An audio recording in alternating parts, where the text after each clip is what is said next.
So basically আমাদের আজকে যে জিনিসটা নিয়ে কথা বলার কথা ছিল, আমরা ফার্স্ট একটা ইলাস্ট্রেশন নিয়ে কথা বলবো বলেছিলাম। ইলাস্ট্রেশনটা মনে হয় অলরেডি আপনাদেরকে আমরা হোয়াটসঅ্যাপেও দেওয়া ছিল, এবং আহ, এখানে তো আমি সেভ করতে গিয়ে দেখলাম যে ওর হোমওয়ার্ক, হ্যাঁ, এখানে একটা দেওয়া আছে। তো আপনাদের মধ্যে শুধু আমাকে হোমওয়ার্ক দিয়েছেন হচ্ছে তালহা। তো এই বাকিরা যারা হোমওয়ার্ক দেন নাই, I would request you humbly যে একটু কাইন্ডলি আপনারা হোমওয়ার্কটা আমাকে দিবেন। আদারওয়াইজ এই বেসিক জিনিসগুলো যদি আপনারা নিজেরা ফলো আপ অথবা প্র্যাকটিস না করেন, হোয়াট উইল হ্যাপেন, আপনাদের পরবর্তীতে এই প্রবলেম গুলা দেখবেন ওভারকাম করতে পারবেন না। এখন আপনার ক্লাসে মনে হবে টপিক গুলা ইজি বুঝতেছেন, বাট যখন নিজে প্র্যাকটিস করতে যাবেন, মানে এই হ্যাবিটটা যদি তৈরি না করেন, একসাথে যখন অনেকগুলো টপিক পড়তে যাবেন, তখন আপনার কাছে খুব স্ট্রাগলিং লাগবে। সো আমরা বেশিক্ষণ না নেই এটাতে, কেননা আমরা গুডউইলের পার্টটা আজকে শেষ করব, সেই রকমই একটা প্ল্যান আমাদের আছে। স্টাডি হাব থেকে গুডউইলের পার্টটা কমপ্লিট আমরা শেষ করতে চাই। তো সেখান থেকে আমরা এই কনসলিডেশনের যে পার্টটা, এটা আমরা শ্যাডো প্র্যাকটিস করব। লাইক এটার আনসার যেহেতু আমাদের সাথে দেওয়া ছিল, আমরা আমাদের রিকোয়ারমেন্টটা দেখব, দেখে আমাদের অ্যাডজাস্টমেন্ট গুলোর ক্ষেত্রে কি কি প্রবলেম আমরা ফেস করতে পারি, অথবা কি কি প্রবলেম ফেস করেছি মনে হইতে পারে। যেমন আমি যদি তাহার কোশ্চেনটা থেকেই আমি সাবমিশনটা থেকেই যাই, জাস্ট একটা সেকেন্ড। ও আমাকে যেহেতু এটা দিয়েছে, থ্রি আর হোমওয়ার্ক, তো আমি ওইটি ওপেন করছি, দেখি আমরা এখান থেকে আসলে কি কি প্রবলেম কথা ফেস করেছে। অ্যান্ড আমাদের বেসিক্যালি কি কি টপিকের প্রবলেম আমরা এর আগে ফেস করেছি, যেটা আসলে প্রপারলি এইটা ছিল না, তো এইটা মনে হয়, রাইট? ওকে। সো আমরা একটু রিকোয়ারমেন্টটা দেখবো। রিকোয়ারমেন্টটা কি বলেছে? Prepare the consolidated statement of financial position as a 30 June 2028। তার মানে আমাকে consolidated statement of financial position prepare করতে হবে, but I am not suppose to prepare in my exam. আমার এক্সাম হলে এই স্টেটমেন্টের ফরম্যাটটা দেওয়া থাকবে। What I need to do, I need to just revise few amount and I need to just restate the statement of financial position. তো আমাকে পুরো statement prepare করতে হবে না, যেটা আমি আগেও বলেছি আপনাদেরকে, কথা আমি বারবার বলার চেষ্টা করছি। সো আমরা কনসলিডেটেড স্টেটমেন্ট অফ ফাইন্যান্সিয়াল পজিশনের সবগুলো অ্যাডজাস্টমেন্ট আসে এরকম একটা কোয়েশ্চেন ট্রাই করতে চাচ্ছিলাম এসবিআই এর ইনিশিয়াল সিঙ্ক আপের জন্য। তো সেখান থেকে আমরা একটা কোয়েশ্চেন পেলাম যেখানে আসলে আমার তিনটা কলাম দেওয়া আছে। একটা হচ্ছে বোরা, একটা হাই, একটা হচ্ছে স্ট্রেট। তো স্যার ফাইন্যান্সিয়াল স্টেট, একটু খুবই হ্যাঁ, স্যার স্ক্রিন শেয়ার কি দিয়েছেন আপনি? আমি স্যার কি, আমার ফোন ও দেখে ও একটু sorry sorry sorry sorry sorry sorry sorry, my bad my bad my bad. আজকে সমস্যা আজকে একটু প্যারা গেছে, এই জন্য সব ভুলে গেছি আমি। ইভেন হেডফোনটাও আনি নেই, হেডফোনটা আনতে ভুলে গেছি। এসে মনে হয়েছে যে আমার হেডফোন কই। ওকে, রেকর্ডিং ও মনে হয়। রেকর্ডিং আমি অন করেছি, রেকর্ডিংটা অন করেছি। মাই ব্যাড, আমি আসলে স্ক্রিন শেয়ারটা মানে দিয়েছিলাম, বাট একটু এরর দেখাচ্ছিল আর রিশেয়ার দেওয়া হয়নি। ওকে, সো এখন আই থিঙ্ক আপনারা দেখতে পাচ্ছেন আমার স্ক্রিন, যেটা এখানে ইলাস্ট্রেশন 1 লেখা আছে, consolidated statement of financial position.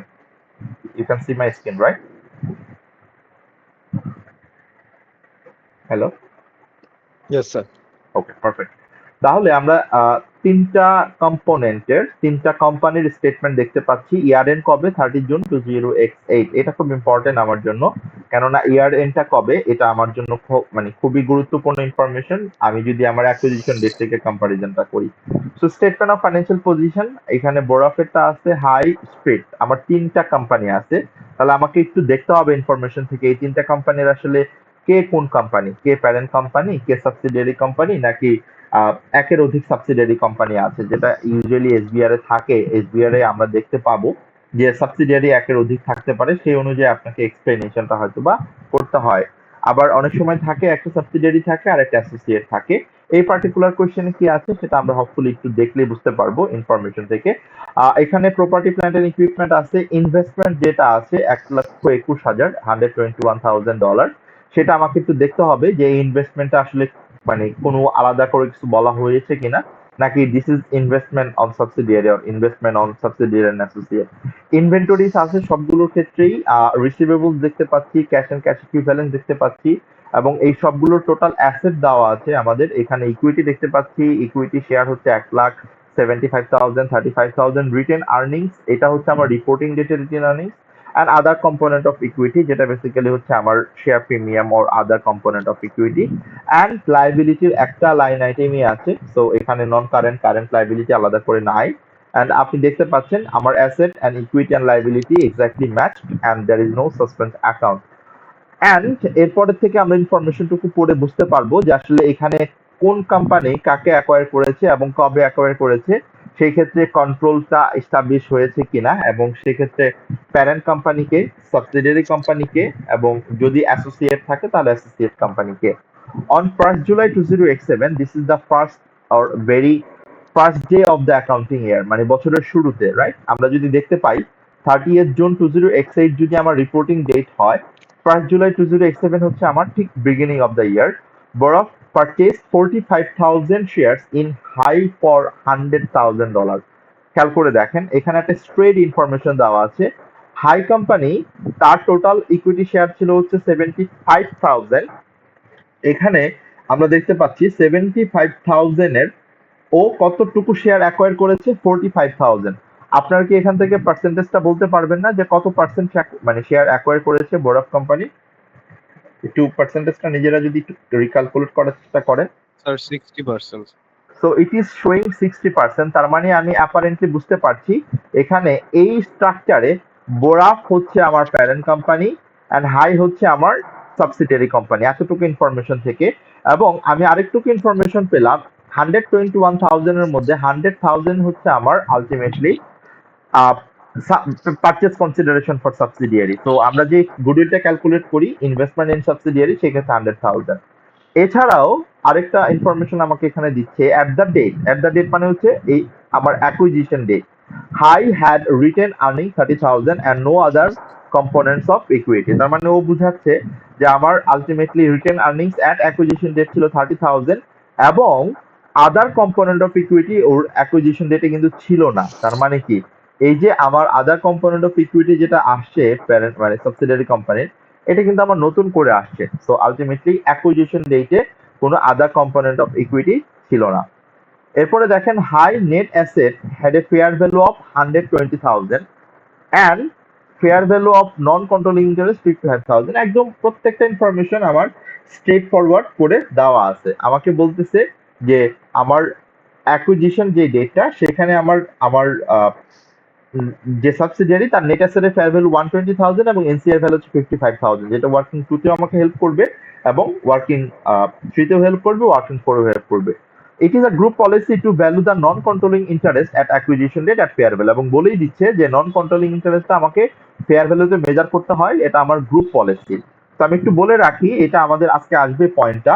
এই নন কন্ট্রোলিং ইন্টারেস্ট ভ্যালুয়েশন করার মানে দুইটা মেথড আছে, একটা হচ্ছে আমার ফেয়ার ভ্যালু মেথড, আর একটা হচ্ছে proportionate of net asset. So আমাকে আমার কোম্পানি পলিসি যেটা বলবে, গ্রুপ পলিসি যেটা বলবে, আমাকে ঠিক সেই মেথডেই কোশ্চেনটা অ্যান্সার করতে হবে। যদি ইউজুয়ালি কিছু না বলা থাকে, আমরা অ্যাজিউম করে নিব এটা আসলে ফেয়ার ভ্যালুতেই করা হয়, বাট স্টিল আমরা এই পয়েন্টটা আসবে আমাদের সামনে। The excess of the fair value of high net asset over their carrying amount at the acquisition date relates to property, plant and equipment. ওই যে আমাদের মনে আছে যে আমরা fair value exit, fair value adjustment যেটা আমরা বলেছিলাম যে আমার সবগুলো অ্যাসেটের ফেয়ার ভ্যালু সেম থাকবে, হয়তো বা একটা দুইটা কম্পোনেন্টের ফেয়ার ভ্যালু এক্সিট করবে। তো সেই ফেয়ার ভ্যালু গুলো আমার যে এক্সট্রা ফেয়ার ভ্যালু অ্যাডজাস্টমেন্ট, সেটা কার জন্য? Property, plant and equipment. এবং খেয়াল করে দেখেন প্রপার্টি, প্ল্যান্ট এন্ড ইকুইপমেন্টের যে ফেয়ার ভ্যালু অ্যাডজাস্টমেন্ট হবে, সেটা রিমেইনিং ইউজফুল লাইফ হচ্ছে আমার 5 ইয়ার্স। সো এই যে 5 ইয়ার্স, আমার ডেপ্রিসিয়েশন কিন্তু অ্যাকুইজিশন ডেটের পর থেকে আমি রিপোর্টিং ডেটে যখন যাব, অ্যাট দ্য রিপোর্টিং ডেট আমার 5 ইয়ার্সের আমার ডেপ্রিসিয়েশনটা আমাদের ফেয়ার ভ্যালু অ্যাডজাস্টমেন্ট হিসেবে ওয়ার্কিং টুতে নেট অ্যাসেট অফ সাবসিডিয়ারির সাথে নিয়ে আসতে হবে। Goodwill has been subject to an impairment review and it was determined to be impaired by 7,000. খেয়াল করেন গুডউইলের কথা ওরা বলছে যে আমার এখানে ইম্পেয়ারমেন্ট লস হবে 7,000। তার মানে ওয়ার্কিং থ্রিতে এটা আমার আসবে, ওয়ার্কিং ফোরে এটা আমার আসবে proportionately. That means non controlling interest যেহেতু 40%, সে 40% আসবে, আর বাকি 60% আমার চলে যাবে প্যারেন্টের রিটেন আর্নিংস এর সাথে অ্যাডজাস্টমেন্ট। অন 1st July 2007 ও আরেকটা অ্যাকুইজিশন করেছে, খেয়াল করে দেখেন। On 1st July 2007 Borat purchased 10,500 equity here in straight for 21,000। তার মানে আমরা এখানে যে 121,000 এর হিসাবটা, এই 121,000 এর হিসাবটা কিন্তু পুরোপুরি পেয়ে গেলাম। কেন? কারণ এই 100,000 আমি অ্যাকোয়ার করেছি ফর হাই, অ্যান্ড বাকিটুকু আমি অ্যাকোয়ার করেছি টু স্ট্রেট অ্যাকোয়ার কোম্পানি। আমি যখন স্টেটকে যখন আমি অ্যাকোয়ার করেছি, এবং স্টেটের টোটাল শেয়ার কত? 35,000 নাম্বার অফ শেয়ারস। এখন আপনি যদি 10,500 কে আপনি আলটিমেটলি পার্সেন্টেজ করেন 35,000 এর, কত পার্সেন্ট হবে যদি আমরা বলি? স্যার 30% আছে। তাহলে যদি 30% আসে, অ্যাজ পার আওয়ার ডেফিনেশন, এটা তাহলে কি হওয়ার কথা? এটাকে সাবসিডিয়ারি হওয়ার কথা? সিগনিফিকেন্ট কন্ট্রোল কি আসছে আমার? না স্যার আসলে এটা সিগনিফিকেন্ট কন্ট্রোল আসে নাই, but we got significant influence.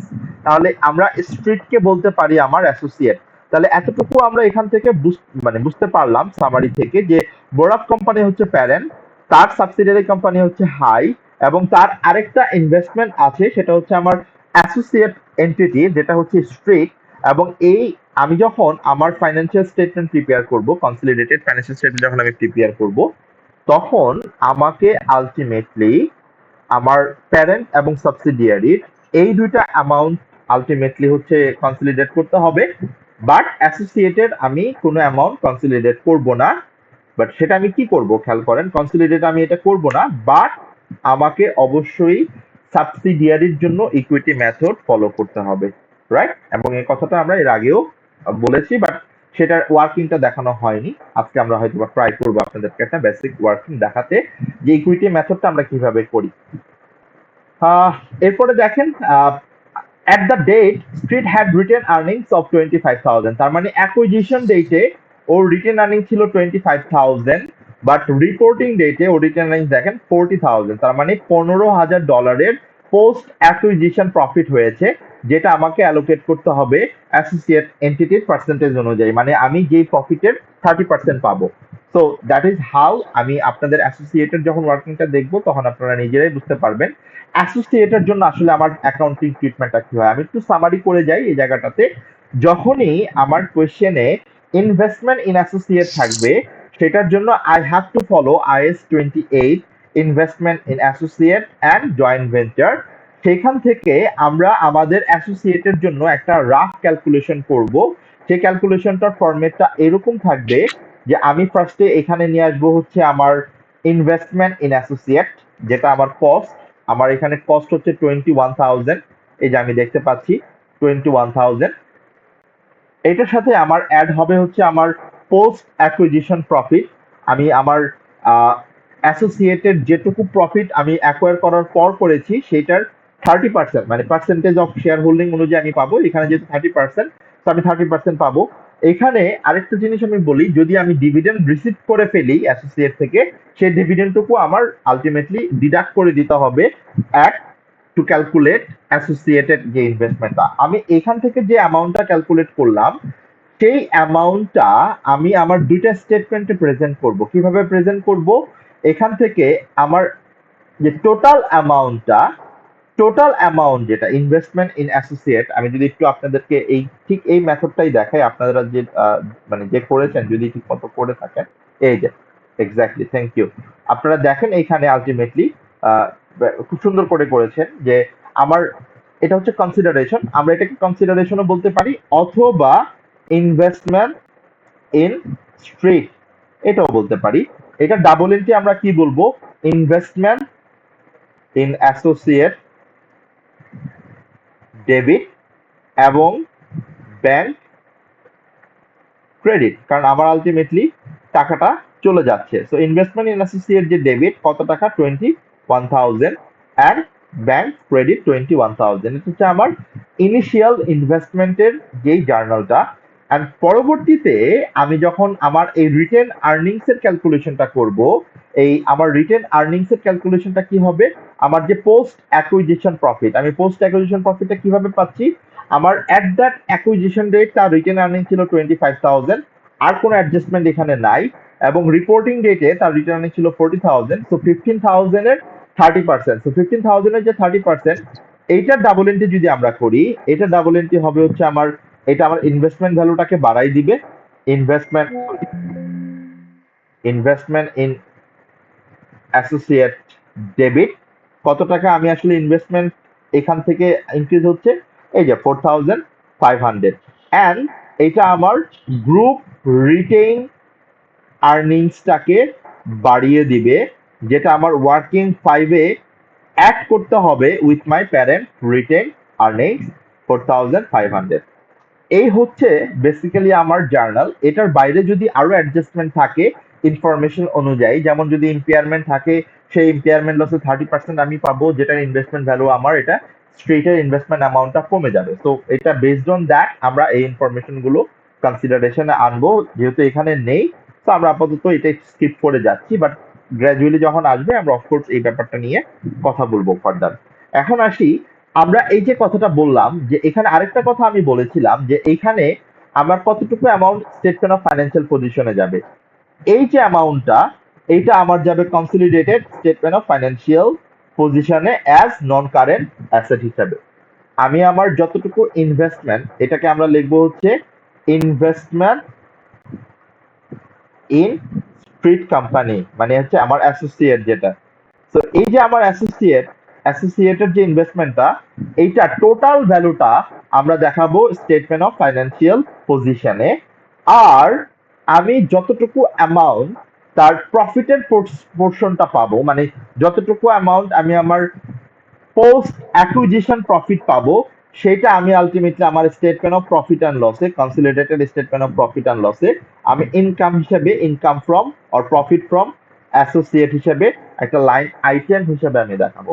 তাহলে আমরা যে কথাটা বললাম যে আমার এই ইনভেস্টমেন্ট ইন অ্যাসোসিয়েটকে আমি দুইটা জিনিস, একটা হচ্ছে আমি যদি এটা এক্সপ্লেন করি আমি কেন আমার অ্যাসোসিয়েটের অ্যাসেট লায়াবিলিটি এগুলাকে আমি লাইন বাই লাইন অ্যাড করতে পারবো না। দ্য মেইন রিজন ইজ আমার অ্যাসোসিয়েটের উপর কোনো সিগনিফিকেন্ট কন্ট্রোল আসে না। আমার অ্যাসোসিয়েটের উপর আমি কি পাই? আমি অ্যাসোসিয়েটের উপর পাই হচ্ছে আমার সিগনিফিকেন্ট ইনফ্লুয়েন্স, যেটা আমার অ্যাসেটের ডেফিনেশন, আমার অব্লিগেশনের ডেফিনেশন মিট করে না। তো সেই ক্ষেত্রে আমি আমার ইনভেস্টমেন্ট ইন অ্যাসোসিয়েটের জন্য যে মেথডটা ফলো করব, এই মেথডটাকে আমরা বলি হচ্ছে ইকুইটি মেথড।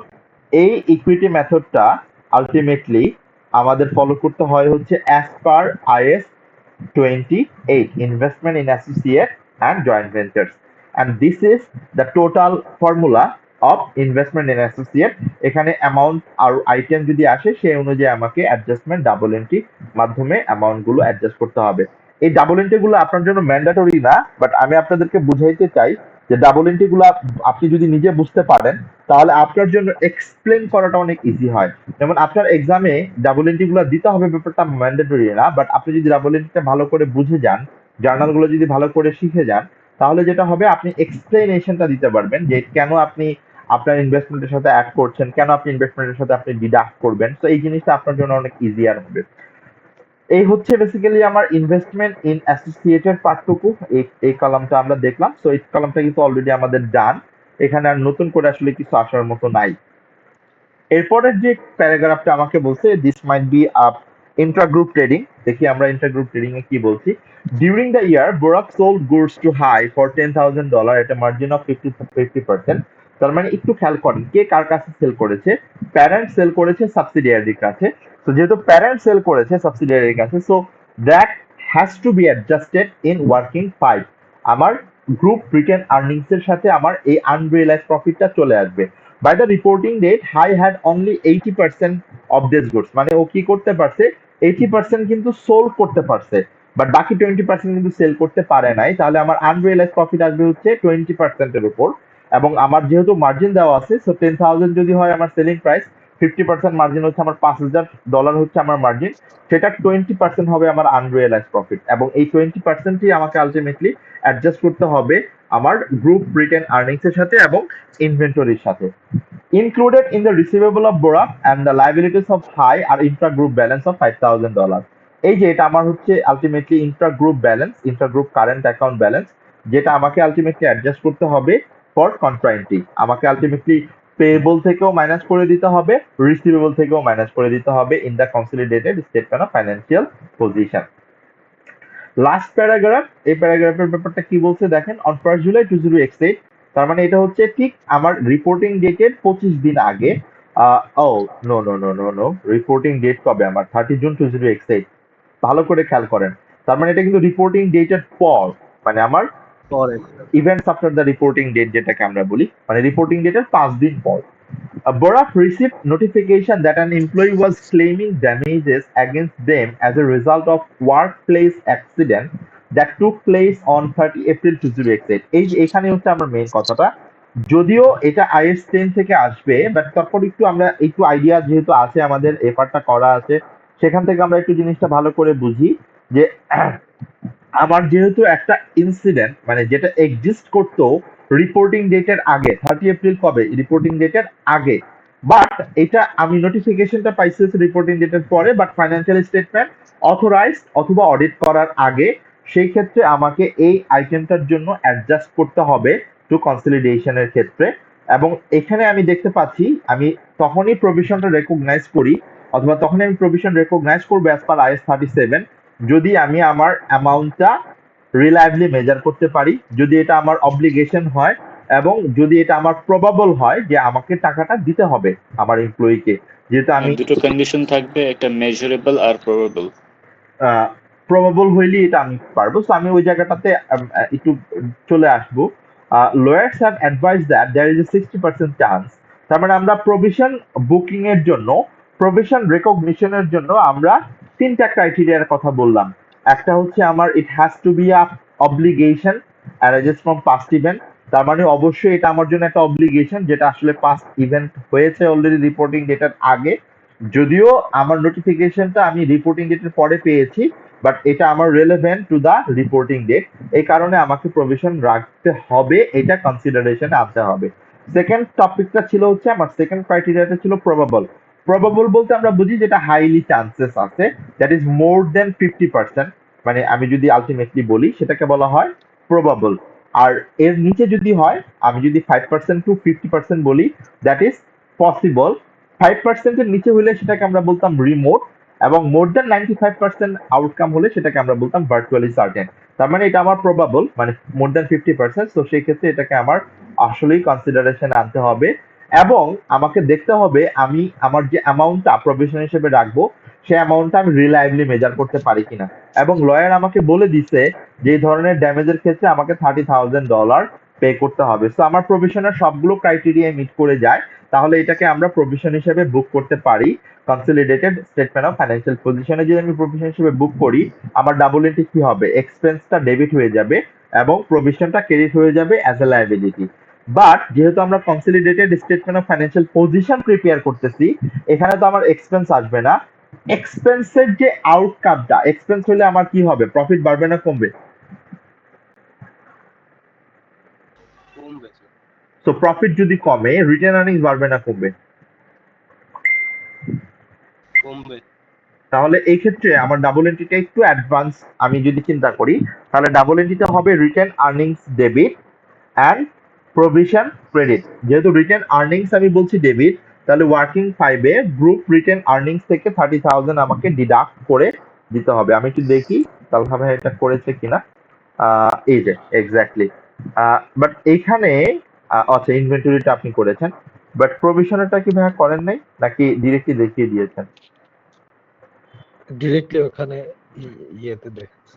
আচ্ছা, এই লায়াবিলিটি আপনি যেটা করেছেন লাইবিলিটির ক্ষেত্রে এখানে আপনি ডিরেক্টলি অ্যাড করে দিয়েছেন, বাট সব থেকে ভালো হয় যদি আপনি এটা ডাবল এন্ট্রি দেখান একটা, মানে দ্যাটস বেটার। আমি বলছি না যে এটা আপনার ঠিক হয় নাই, আপনি লাইবিলিটি দেখালে এটা আপনার জন্য, মানে আপনি যদি একটা ডাবল এন্ট্রির মাধ্যমে যান, তাহলে আপনার প্রপার কম্পিটিশনটা থাকে।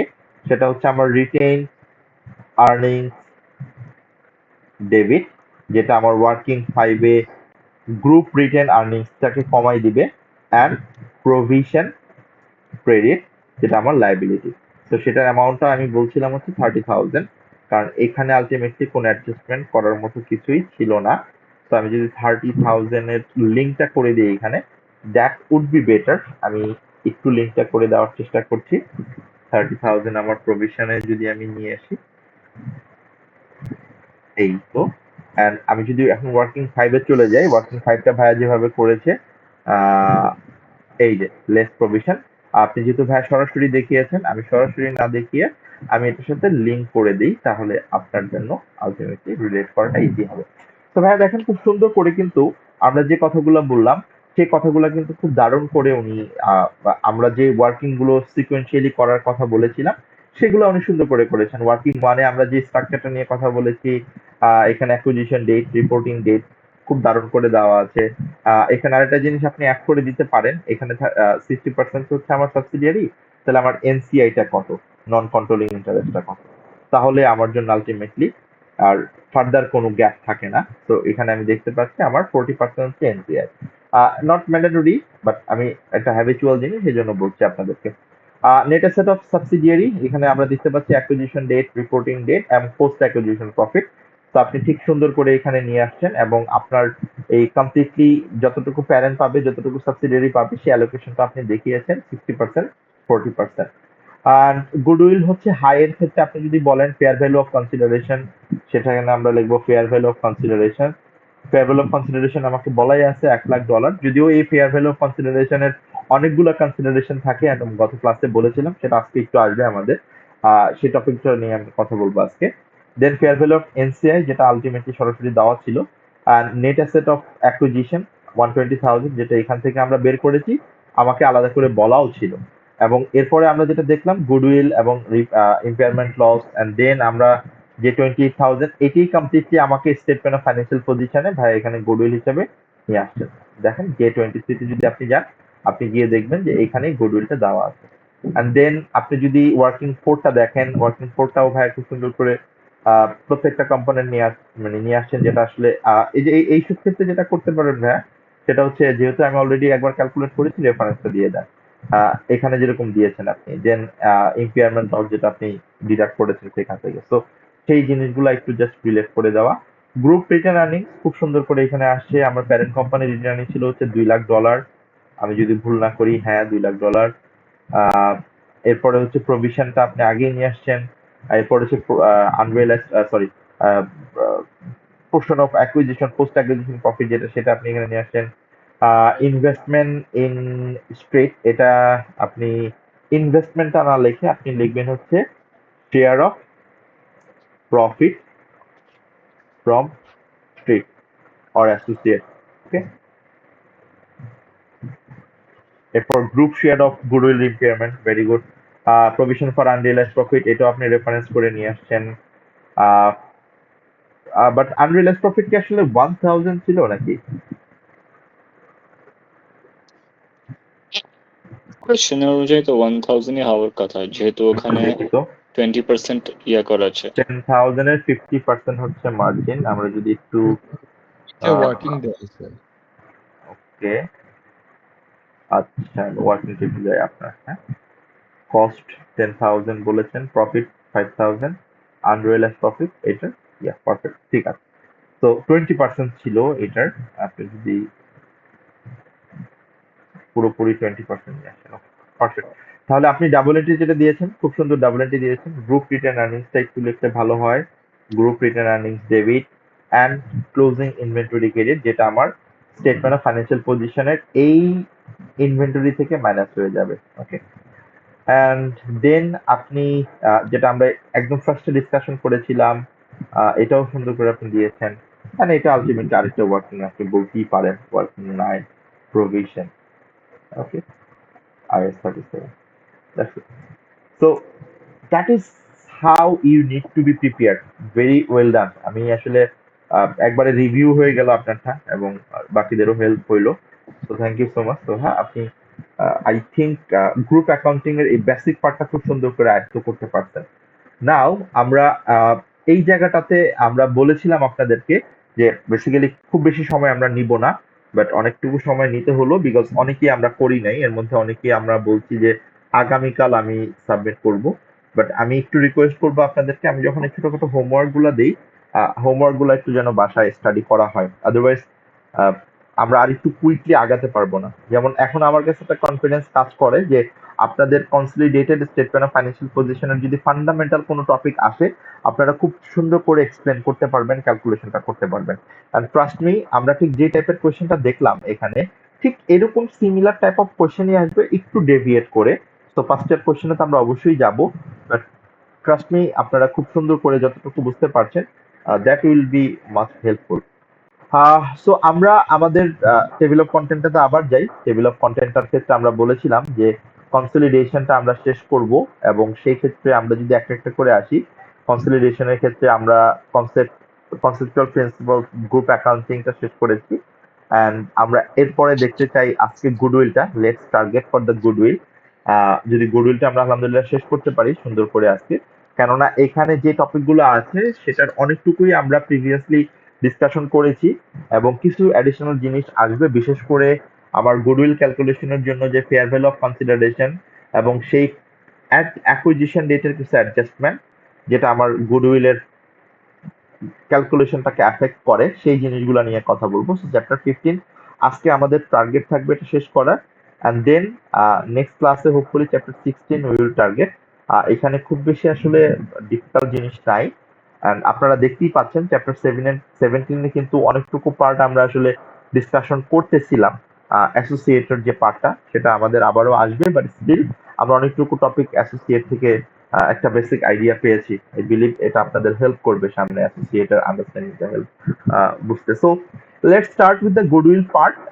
বেসিক্যালি গুডউইলটা আমরা করি as per IFRS 3 business combination, and that we already covered in our last class. What is business combination, and আমরা যখন কোনো প্যারেন্ট কোম্পানির পার্সপেক্টিভ থেকে চিন্তা করি, he obtained the control over equity, and যে জিনিসটা আমরা গত ক্লাসেই এই ডেফিনেশন গুলো দেখে আসছি, যে কন্ট্রোলটা কিভাবে এস্টাবলিশ হয় এবং সেই কন্ট্রোলটা আমরা কিভাবে ডিটারমাইন করি কন্ট্রোলটা এস্টাবলিশ হয়েছে কিনা। অ্যান্ড আপনারা একটু দেখেন, আমরা অ্যাকুইজিশন মেথডের কথা বলেছিলাম, যে অ্যাকুইজিশন মেথড হওয়ার পর আমরা কিভাবে আলটিমেটলি এটাকে আইডেন্টিফাই করতে পারি। আমরা 4টা স্টেপের কথা বলেছিলাম গত ক্লাসে, যদি আপনাদের মনে পড়ে থাকে IFRS 3-তে দেখেন, এই 4টা জিনিস আমরা গত ক্লাসেই কিন্তু ডিসকাশন করেছি। ওকে, আপনি যদি দেখেন আইডেন্টিফাই দ্য অ্যাকুয়ারার, যেটা অলরেডি আমরা বলেছি parent company, determine the acquisition date, যে ডেটে কন্ট্রোলটা এস্টাবলিশ হয়, recognise and measure the net asset, non controlling interest and asset and liability of subsidiary. এখানে এই টার্মটা একটু মনে রাখবো। আমরা অ্যাকুয়ারার বলতে আমরা বুঝাচ্ছি প্যারেন্টকে, অ্যান্ড অ্যাকুয়ারি বলতে আমরা বুঝাচ্ছি যার উপর আমার কন্ট্রোলটা এস্টাবলিশ হচ্ছে, that is subsidiary. And then আমার স্টেপ 4 ছিল হচ্ছে recognise and measure goodwill or bargain purchase. So এখানে গুডউইলটা দুই রকম হইতে পারে, একটা হচ্ছে পজিটিভ গুডউইল, আরেকটাকে আমরা বলি নেগেটিভ গুডউইল। এই নেগেটিভ গুডউইলের নামটাকে আমরা বলি বার্গেন পারচেজ, যেটা আমাদের এই সেকশনে আসবে। আমরা সামনে এটার অ্যাকাউন্টিং ট্রিটমেন্টটা দেখবো ইনশাল্লাহ। এখন আমরা আসি হোয়াট ইজ গুডউইল, যেটা আমরা এর আগেও আপনাদের ক্যালকুলেশন আমি দেখানোর চেষ্টা করেছি। So it is an intangible asset, যেটা আমাকে ফিউচার ইকোনমিক বেনিফিট দিবে। এবং আমরা জানি গুডউইল দুই রকম হয়, একটা হচ্ছে পারচেজ গুডউইল, আর একটা হচ্ছে internally generated goodwill. And we all know যে IAS 38 অনুযায়ী আমরা ইন্টারনালি জেনারেটেড গুডউইলকে কখনোই রেকগনাইজ করতে পারি না, কেননা এটা আমার আইডেন্টিফায়াবল না, এটা আমার সেপারেবল না ফ্রম দ্য এন্টিটি। তো সেই ক্ষেত্রে আমার গুডউইল তখনই আসবে যখন আমি অ্যাকোয়ার করব অ্যানাদার কোম্পানি। তার মানে যখন আমি সাবসিডিয়ারিকে অ্যাকোয়ার করছি, সেই সাবসিডিয়ারিকে আমি যখন অ্যাকোয়ার করলাম, তার আগে যত রেপুটেশন গুডউইল সাবসিডিয়ারির ছিল, সেটা কিন্তু সাবসিডিয়ারি তার ফাইন্যান্সিয়াল স্টেটমেন্টে দেখাতে পারে নাই। যে ভুলটা আপনারা যারা মনে আছে, আপনারা যদি কেউ ইভ্যালির কথা মনে করে থাকেন, যদি ইভ্যালির কথা মনে থাকে আপনাদের, আপনারা দেখবেন ইভ্যালি 5,000 কোটি টাকার একটা ব্র্যান্ড ভ্যালু অথবা গুডউইল ওরা দেখাইছিল ওদের ফাইন্যান্সিয়ালসে। অ্যান্ড ওই সময় এটা নিয়ে খুব তোলকালাম শুরু হয়ে গেছিল 2018-19 সালের ওই সময়টাতে। সো এই ভুল করা যাবে না, কেননা ইন্টারনালি জেনারেটেড গুডউইলকে আমরা কখনোই আমি ফাইন্যান্সিয়াল স্টেটমেন্টে রেকগনাইজ করতে পারবো না। অ্যান্ড নাও আপনি যদি আমাকে গুডউইলের ক্যালকুলেশনের কথাগুলো বলেন, গুডউইলের ক্যালকুলেশনটা খুব ইজি, স্ট্রেট ফরওয়ার্ড, যেটা আমরা এর আগেও দেখেছি। এইবার আমরা যেটা দেখব, বাকি সবকিছু আমরা জানি, এবার আমরা দেখব এই যে ফেয়ার ভ্যালু অফ কনসিডারেশন, এইটা কি কিভাবে আমরা ক্যালকুলেট করি এবং কি কি রকমের কনসিডারেশন থাকে, যেটা আমরা এর আগেও একটা ক্লাসে আপনাদেরকে স্লাইডে দেখাচ্ছিলাম ওয়ার্কিং গুলো দেখানোর ক্ষেত্রে, সেটা ইন ডিটেলস ডিসকাশন করার চেষ্টা করব। এবং নন কন্ট্রোলিং ইন্টারেস্টটা কিভাবে ক্যালকুলেট করতে হয় সেটাও আমরা দেখব, as well as goodwill calculate করার দুইটা মেথড আমরা বলেছিলাম একবার। একটা হচ্ছে আমার ফুল গুডউইল মেথড, যেটা আমরা ফেয়ার ভ্যালু মেথডে করি, আর একটা হচ্ছে পার্শিয়াল গুডউইল মেথড। সো আমাকে কোয়েশ্চেনে কোন মেথডে গুডউইলটা ক্যালকুলেট করতে বলছে সেটা আমাকে ডিটারমাইন করে দেখতে হবে। আর ইউজুয়ালি যদি কিছু না বলা থাকে, সো আমরা ইউজুয়ালি ফেয়ার ভ্যালু মেথডেই গুডউইলটা ক্যালকুলেট করি, কেননা that reflects the relevant fair value of the subsidiary. And then আমরা এনসিআই ভ্যালু কথা বলেছিলাম যে নন কন্ট্রোলিং ইন্টারেস্ট আমরা দুইভাবে ক্যালকুলেট করতে পারি।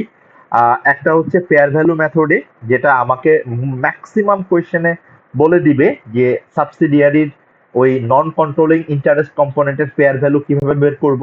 আরেকটা আপনি যদি দেখেন method, as a proportion of the fair value of net asset of the acquiree of the subsidiary.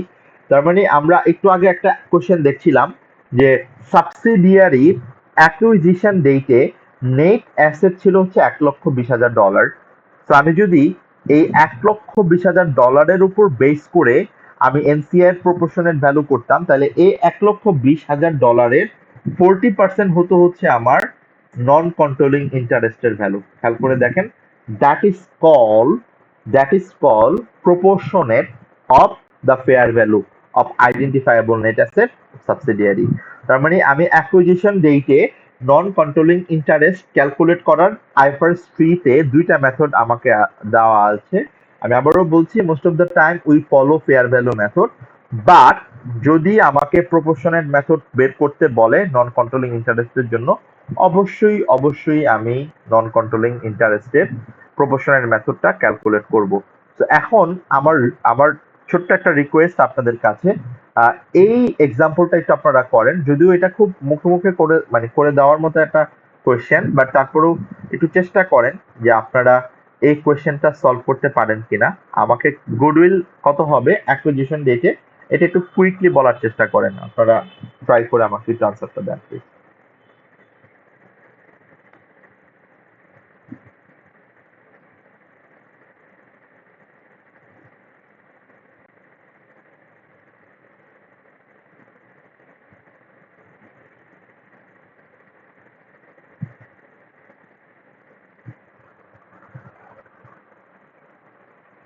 আপনারা দেখতেই পাচ্ছেন প্যারেন্ট কোম্পানি 80% সাবসিডিয়ারিকে অ্যাকোয়ার করেছে। নেট অ্যাসেট অফ সাবসিডিয়ারি এখানে পরবর্তীতে দেওয়া আছে, বাট পারচেজ কনসিডারেশন হচ্ছে 120,000।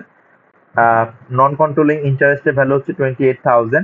এবং খেয়াল করেন, while the value of non controlling interest based on proportionate share of identifiable net asset is 25,000। এখন আপনি আসেন যে the fair value of the subsidiary net asset determine. So তার মানে আপনার এখানে নন কন্ট্রোলিং ইন্টারেস্টের দুইটা বেসিসের ভ্যালুই দেওয়া আছে। তো আপনারা যদি দুইটা বেসিসই গুডউইলটা দেখেন, এ এবং বি, এতে হচ্ছে আমরা দেখাচ্ছি নন কন্ট্রোলিং ইন্টারেস্টের ফেয়ার ভ্যালু মেথডে আমার গুডউইলটা কত আসে, আর বিতে আমি দেখাচ্ছি নন কন্ট্রোলিং ইন্টারেস্টটাকে যদি আমি প্রপোর্শনেট মেথডে করি, সেই ক্ষেত্রে আমার আলটিমেটলি গুডউইলটা কত আসে। বাট দুইটার ক্ষেত্রেই কিন্তু আমার কস্ট অফ ইনভেস্টমেন্ট মানে ফেয়ার ভ্যালু অফ ইনভেস্টমেন্ট কিন্তু সেম। শুধু কি চেঞ্জ আসবে, আমার শুধু এনসিআর ভ্যালুটা চেঞ্জ আসবে, বাকি সবকিছু কিন্তু উইল রিমেইন সেম। খেয়াল করে দেখেন, জাস্ট এনসিআর ভ্যালুয়েশন ডিফারেন্সের কারণে আমার সিচুয়েশন এ আমার গুডউইল আসে 23,000, বাট আমি আমার সিচুয়েশন বি তে যদি চিন্তা করি, সেখানে গুডউইল আসে হচ্ছে আমার 20,000। এবং এটার একটা এক্সপ্লেনেশন যদি আপনি বলেন যে আপনি যখন ফেয়ার ভ্যালু ইউজ করছেন, যেহেতু নন কন্ট্রোলিং ইন্টারেস্টের ফেয়ার ভ্যালুটা বেশি এখানে 28,000 compared to the proportionate method, that is why the goodwill is bit higher at fair value basis. So that is how you can explain or you can calculate. Yeah, Rocky, please. Sir আমার একটা question ছিল NCI নিয়ে আর কি, যদিও অনেক আগে পড়েছি। তো আমরা তো মোটামুটি যখনই আমরা এফআরএ করেছিলাম এর আগেও ম্যাক্সিমাম টাইমে কিন্তু আমরা এনসিআই গুলো ফেয়ার ভ্যালুতেই করেছিলাম, রাইট? এফআরএ সবকিছু ফেয়ার ভ্যালুতেই ছিল। আচ্ছা, এফআরএ এখানে স্যার যে প্রপোর্শনের যে বলেছে আর কি, যে proportionate to the fair value of identifiable net asset, তো এই প্রপোর্শনের যে অ্যামাউন্টটা মানে কতটুকু প্রপোর্শন, এই পার্সেন্টেজটা আমি বুঝবো কিভাবে যে এখানে কতটুকু বলা আছে? এটা হচ্ছে প্রপোর্শনেট অফ, আমরা এই যে একটা ক্যালকুলেশন আমি দেখাচ্ছিলাম এখানে, যেমন আমার এই কোয়েশ্চেনটাতে নেট অ্যাসেটের ভ্যালু কত ছিল সাবসিডিয়ারির? 120,000। 120। ওকে, এবং এনসিআই এর পার্সেন্টেজ কত ছিল এই কোয়েশ্চেনে? এনসিআর পার্সেন্টেজ তো আপনার ওই যে ইয়ার অনুযায়ী না, যে যতটুকু অ্যাকোয়ার এই যে করেছি। 40%, রাইট? মানে জি আমি জি আমি আমি ইলাস্ট্রেশনের এক্সাম্পলটা দিচ্ছিলাম। তাহলে আমার যদি টোটাল নেট অ্যাসেট 120,000 থাকে, যেটার 60% আসলে সাবসিডিয়ারি, মানে প্যারেন্ট যেটা হোল্ড করবে, কন্ট্রোল করবে, বাকি 40% কিন্তু হচ্ছে আমার নন কন্ট্রোলিং ইন্টারেস্টেড। এটাকে বলা হয় প্রপোর্শনেট মেথড। তার মানে 120,000 এর 40% যদি আমরা করি, যে জি অ্যামাউন্টটা জি। আসে সেটাকে আমরা বলছি proportionate of net asset. That means এই প্রপোর্শনের যে অ্যামাউন্টটা, এটা তো আমরা তাহলে ইন কেস শর্টলি বলতে গেলে ওয়ার্কিং ওয়ান থেকেই জানতে পারবো, রাইট? এটা ওয়ার্কিং ওয়ান এবং ওয়ার্কিং টু লাগবে, বিকজ ওয়ার্কিং টু যদি আপনি নেট অ্যাসেটটা না বের করেন, এই যে এই অ্যামাউন্টটা যদি না বের করেন, তাহলে তো আর আপনি প্রপোর্শনেট মানে ফ্র্যাকশনটা করতে পারবেন না, পার্সেন্টেজ মানে অ্যামাউন্টটা জি জি অ্যাপ্লাই জি করবেন জি। কার উপর। না মানে যে অ্যাকচুয়াল যে কতটুকু পার্সেন্টেজটা হচ্ছে আমার ওয়ার্কিং প্রপোর্শন, ওয়ান থেকেই দেখবেন, সেটা ওয়ার্কিং ওয়ান থেকে, রাইট? ওয়ার্কিং ওয়ান থেকেই দেখবেন, রাইট? এক্স্যাক্টলি। তাহলে দেখেন আমরা ঠিক মানে যে কথাগুলা বলছিলাম, সো আলটিমেটলি আমরা যদি এই কথাগুলা এর আগেও বলেছি কয়েকবার, বাট স্টিল একই কথা মনে হতে পারে, বাট এগুলা কিন্তু আমার ডিফারেন্স ক্রিয়েট করবে। আমি যখন আমার এসবিআর এক্সামে আনসারটা লিখবো, তখন আমাকে ঠিক এইভাবে আলটিমেটলি আনসারটা চিন্তা করতে হবে যে এনসিআর ক্ষেত্রে আমরা আসলে কি করব। খেয়াল করে দেখেন, এরপরে বলছে there are several issues to address. আমাকে কি কি ইস্যুস অ্যাড্রেস করতে হবে? What is included in the cost of acquisition, মানে হচ্ছে আমি আমার গুডউইল ক্যালকুলেশন করার সময় ফেয়ার ভ্যালু অফ কনসিডারেশনের মধ্যে কি কি আসবে, মানে কনসিডারেশন টাইপগুলো কি কি। আমরা এর আগেও এই কথাটা বলেছিলাম যে কনসিডারেশন কয়েক রকম হতে পারে, যেমন ক্যাশ কনসিডারেশন হতে পারে, যেমন শেয়ার কনসিডারেশন হতে পারে, যেমন বোথ ক্যাশ অ্যান্ড শেয়ার হইতে পারে কম্বাইন, যেমন ফিউচার কনসিডারেশন হতে পারে, মানে ডেফার্ড কনসিডারেশন যেটাকে আমরা বলি, যেমন কন্টিনজেন্ট কনসিডারেশন হতে পারে। তার মানে এই কনসিডারেশন গুলা কি হবে সেটা আমাকে আলটিমেটলি প্রত্যেকটা ইন্ডিভিজুয়াল কনসিডারেশন কনসিডার করে ক্যালকুলেট করে আমাকে বের করতে হবে। What are the identifiable net asset, মানে অ্যাসেট অ্যান্ড লাইবিলিটি বলতে আমরা বোঝাচ্ছি net asset. What is their fair value, মানে আমার এই সাবসিডিয়ারি নেট অ্যাসেটের ফেয়ার ভ্যালু কত, অ্যান্ড আমার এখানে আমার সাবসিডিয়ারি ফেয়ার ভ্যালুর কোনো অ্যাডজাস্টমেন্ট লাগবে কিনা, মানে অ্যাডজাস্টমেন্ট বলতে ফেয়ার ভ্যালু অ্যাডজাস্টমেন্ট করতে হবে কিনা, অ্যান্ড দেন আমি বের করব আমার গুডউইল কত হয়। সো এই জিনিসগুলো আমরা এর আগেও কথা বলেছি এবং এটা আমার ওয়ার্কিং এও চলে আসে, তো ওয়ার্কিংটাকে এক্সপ্লেন করা হচ্ছে।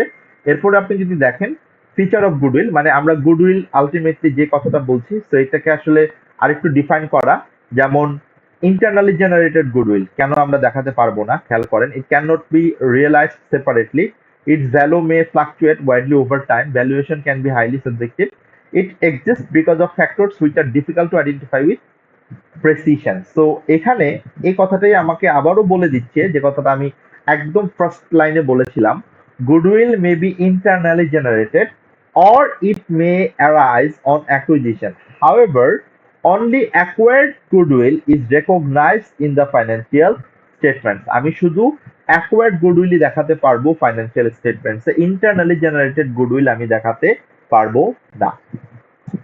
এখন আসি আমরা গুডউইল ক্যালকুলেশনের বেসিক প্রিন্সিপাল গুলো, যে কথাটা বললাম, আমরা দেখব আমার কনসিডারেশন গুলো কি এবং আমরা দেখব সেই কনসিডারেশনের ফেয়ার ভ্যালু গুলো কি। এই কনসিডারেশন গুলো এখানে একটু আপনি যদি দেখেন, একটু মানে আমি বলবো যে ডিফিকাল্ট পার্টটা আগে নেওয়া আসা হয়েছে, বাট আমরা কনসিডারেশন গুলো একটু আলাদা করে দেখার চেষ্টা করি, মানে আমরা একটু ইজিয়ার ওয়েতে কনসিডারেশন গুলো নিয়ে কথা বলি, তারপরে আমি স্লাইড গুলো একটু আপডেট করে দিই আপনাদেরকে, দ্যাট উড বি বেটার আপনাদের জন্য, এবং আপনারা এই কনসিডারেশন গুলো সুন্দর করে বুঝতে পারবেন তখন। আমি যদি ফার্স্টেই সব থেকে কঠিন কনসিডারেশনটা নিয়ে কথা বলি, আপনাদের কাছে একটু আনইউজুয়াল লাগতে পারে। আমি এই জন্য কনসিডারেশন গুলোর ক্ষেত্রে স্টেপ বাই স্টেপ যাই। এসবিআর গ্রুপ অ্যাকাউন্টিং, আমরা আজকে গুডউইল নিয়ে কথা বলছি আইএফআরএস 3 তে, রাইট? এখন আমরা যে কথাটা বলছিলাম যে আমার কনসিডারেশন কি কি থাকতে পারে। তো আমি যদি একটু দেখি কনসিডারেশন কি কি থাকতে পারে, যেটা আমরা একটু আগেই বলার চেষ্টা করেছিলাম, যে কনসিডারেশনের মধ্যে আমার থাকতে পারে ক্যাশ কনসিডারেশন, আমার থাকতে পারে শেয়ার কনসিডারেশন, এবং কম্বাইন থাকতে পারে। সে কম্বাইন হলে কি হবে সেটা আমরা বুঝতেই পারছি। আমার থাকতে পারে deferred consideration,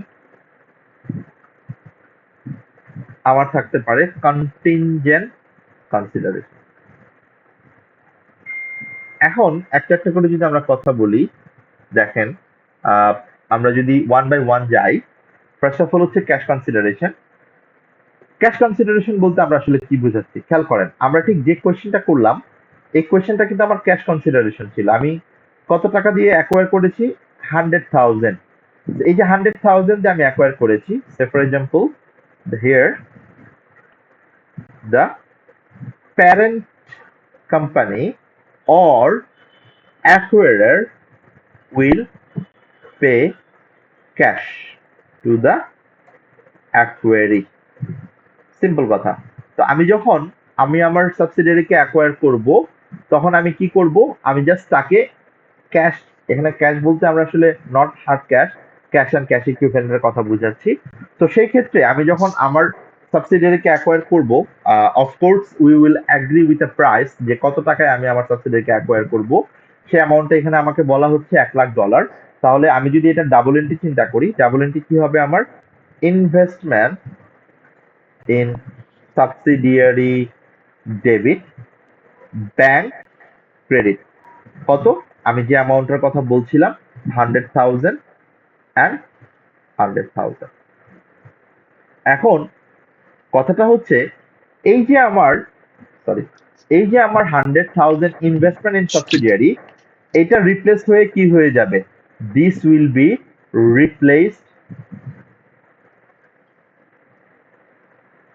replaced by goodwill. এই যে আমরা যে গুডউইল ক্যালকুলেশনটা করলাম না $1,00,000 যে কনসিডারেশনটা দিয়ে, এটা কি আমরা বলছি যে investment in subsidiary debit and bank credit, কারণ আমার অ্যাকাউন্ট থেকে যখন টাকাটা চলে যাচ্ছে তো bank will be credited. Perfect. এখন আসি, এইটাতে আসলে কোনো কনফিউশন নাই, this is pretty much straight forward, এবং এখানে আমাদের কোনো প্রবলেম হয়ও না এক্সপ্লেন করতে, কেননা এটা আসলে খুব একটা আসেও না, এবং এখানে আমরা খুব একটা চ্যালেঞ্জ ফেসও করি না।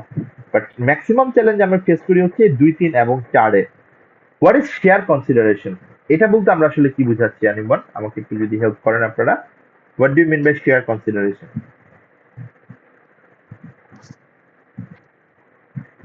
শেয়ার কনসিডারেশন বলা হচ্ছে যে সাবসিডিয়ারিকে আমাদের প্যারেন্ট কোম্পানিতে একটা সার্টেন পরিমাণের শেয়ার দেওয়া হবে, বাট আই গেস সেখানে তাদের কোনো ইনফ্লুয়েন্স থাকবে না বা ধরেন কোনো কন্ট্রোল থাকবে না, শুধু শেয়ারটা থাকবে আর কি। ওকে, তার মানে আমি ঠিক আমি যদি এভাবে চিন্তা করি, আমি say for example parent is acquiring 70,000 shares out of 100,000 shares of subsidiary company. এখন এই যে সাবসিডিয়ারি কোম্পানির শেয়ারটা সে অ্যাকোয়ার করলো, তাহলে কত পার্সেন্ট এখানে অ্যাকোয়ার করলো? 70%, রাইট? তাহলে আমার কন্ট্রোল চলে আসছে। And to acquire the share, the parent entity, the parent company issuing their own ordinary shares to subsidiary. কথাটা কি বুঝতে পারছি? ও কি করলো? ও সাবসিডিয়ারিকে টাকা দিবে না, বাট ও সাবসিডিয়ারিকে কি দিবে? শেয়ার দিবে। বাট যে শেয়ারটা দিবে সেই শেয়ারের কন্ডিশন হচ্ছে যে ও কতগুলা শেয়ার অ্যাকোয়ার করেছে, number of acquired share, number of acquired shares কত? 70,000, and the P company will issue 245 shares in their own company. তাহলে P কোম্পানি কয়টার জন্য কয়টা শেয়ার দিবে? প্রতি 5টা শেয়ারের জন্য 2টা শেয়ার। তার মানে ও যতগুলা শেয়ার অ্যাকোয়ার করেছে, তার মানে ও কতগুলা শেয়ার অ্যাকোয়ার করেছে? 70,000। এখন আমাকে বলতে হবে কতগুলা number of share issued by P company. তাহলে কতগুলো শেয়ার সে এখন ইস্যু করবে? 70,000 ডিভাইডেড বাই 5 ইন্টু 2 কত হয়? 28 হয়। 28,000 shares will be issued by P company, right? এখনো পর্যন্ত কিন্তু আমি কোনো অ্যামাউন্ট পাইনি। দেখেন, খেয়াল করেন, আমি এতক্ষণ পর্যন্ত যে ক্যালকুলেশনটা করলাম পুরো ক্যালকুলেশনটাই কি হচ্ছে, আমি নাম্বার অফ শেয়ার পেয়েছি। বাট এখন আমাকে কি করতে হবে, now need to calculate the fair value of share consideration. তাহলে ফেয়ার ভ্যালু অফ শেয়ার কনসিডারেশনের জন্য আমার কি দরকার, fair value of share of P company at, আমি বলতেছি হচ্ছে $2, and the nominal value is $1 per share. তাহলে এখন আপনারা যদি আমাকে বলেন যে তাহলে আমার ফেয়ার ভ্যালু অফ কনসিডারেশন কত হবে, মানে আমি যদি এখন ফেয়ার ভ্যালু অফ শেয়ার কনসিডারেশনের কথা বলি, হচ্ছে 56,000। Fair value of share consideration হচ্ছে আমার 28,000 into P companies fair value of each share, which is $2. 56,000. Now, anyone, can you guys tell me the double entry of this fair value of share consideration? Double entry কি হবে? Sir এখানে তো shares credit হবে আর কি। দেখেন, আমি একটা simple জিনিস আপনাদেরকে বলে রাখি, whenever you were doing any consideration calculation, always remember investment in subsidiary will be debit. এটা নিয়ে কোনো ডাউট নাই, কেননা আমি আমার ইনভেস্টমেন্ট করছি on subsidiary, so investment in subsidiary always will be debit, so 56,000 will be debit. But now we concern about the credit entry. What will be the credit entry? আমি কি কোনো ক্যাশ দিচ্ছি? No sir, একটা আমি কি দিচ্ছি? Share equity. Equity দিচ্ছি। তো আমি যখন শেয়ার ইস্যু করি, শেয়ার ইস্যু করলে আমার কি ডাবল এন্ট্রি হয়, শেয়ার ক্যাপিটাল বাড়ে না কমে? বাড়ে। শেয়ার ক্যাপিটাল বাড়ে। শেয়ার ক্যাপিটাল কোন অ্যামাউন্ট দিয়ে বাড়ে? উইথ দ্য নমিনাল ভ্যালু দিয়ে। তাহলে নমিনাল ভ্যালু আমার কত, $1, এবং নাম্বার অফ শেয়ার কত, 28,000। তাহলে আমার শেয়ার ক্যাপিটাল বাড়বে কতটুকু, 28,000। এখনো কি ডেবিট ক্রেডিট ঠিক আছে? না না, বাকি আছে। আর ওইটা কি স্যার শেয়ার প্রিমিয়াম হবে? বাকিটা Premium হবে হবে। হচ্ছে আমার শেয়ার প্রিমিয়াম, অথবা এইটা কি আমরা বলি আদার কম্পোনেন্ট অফ ইকুইটি। এই যে এখানে আপনি যে আদার কম্পোনেন্ট অফ ইকুইটি দেখতে পাচ্ছিলেন না, দ্যাট কুড বি এখানে শেয়ার প্রিমিয়ামও থাকে। হ্যাঁ, ও আচ্ছা স্যার, F7 এ আমাদের জাস্ট শেয়ার প্রিমিয়াম ছিল স্যার, তা আমি হোমওয়ার্ক করার সময় একটু কনফিউজ ছিলাম। ওকে ওকে। সো আমরা কি এখন ক্লিয়ার যে শেয়ার কনসিডারেশনটা হইলে আমার ডাবল এন্ট্রি কি হবে? এখানেও একই কথা, এখানেও আমার একই কথা, এই যে ইনভেস্টমেন্ট ইন সাবসিডিয়ারি, এইটা আমার কি হয়ে যাবে, will be replaced by goodwill, right? And এই অ্যামাউন্টটা should be added with P company's share capital, ঠিক না? কারণ পি কোম্পানির প্যারেন্ট কোম্পানির শেয়ার ক্যাপিটাল কি বাড়তেছে না?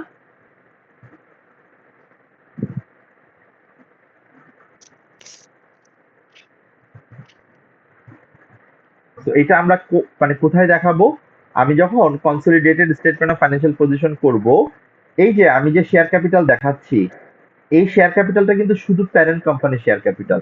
তার মানে এটার সাথে আমার এই শেয়ার ক্যাপিটালটুকু অ্যাড হয়ে যাবে, যতটুকু শেয়ার ক্যাপিটাল আমি ইস্যু করলাম টু অ্যাকোয়ার মাই সাবসিডিয়ারি।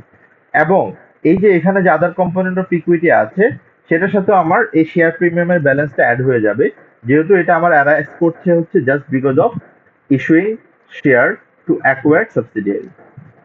আমরা কি এই পর্যন্ত সবাই ক্লিয়ার, বুঝতে পারলাম যে শেয়ার কনসিডারেশনটা একটু একটু ডিফিকাল্ট মনে হচ্ছিল হয়তো বা, but I tried my level best to keep it step by step, যে সিম্পল ভাবে মনে রাখার জন্য।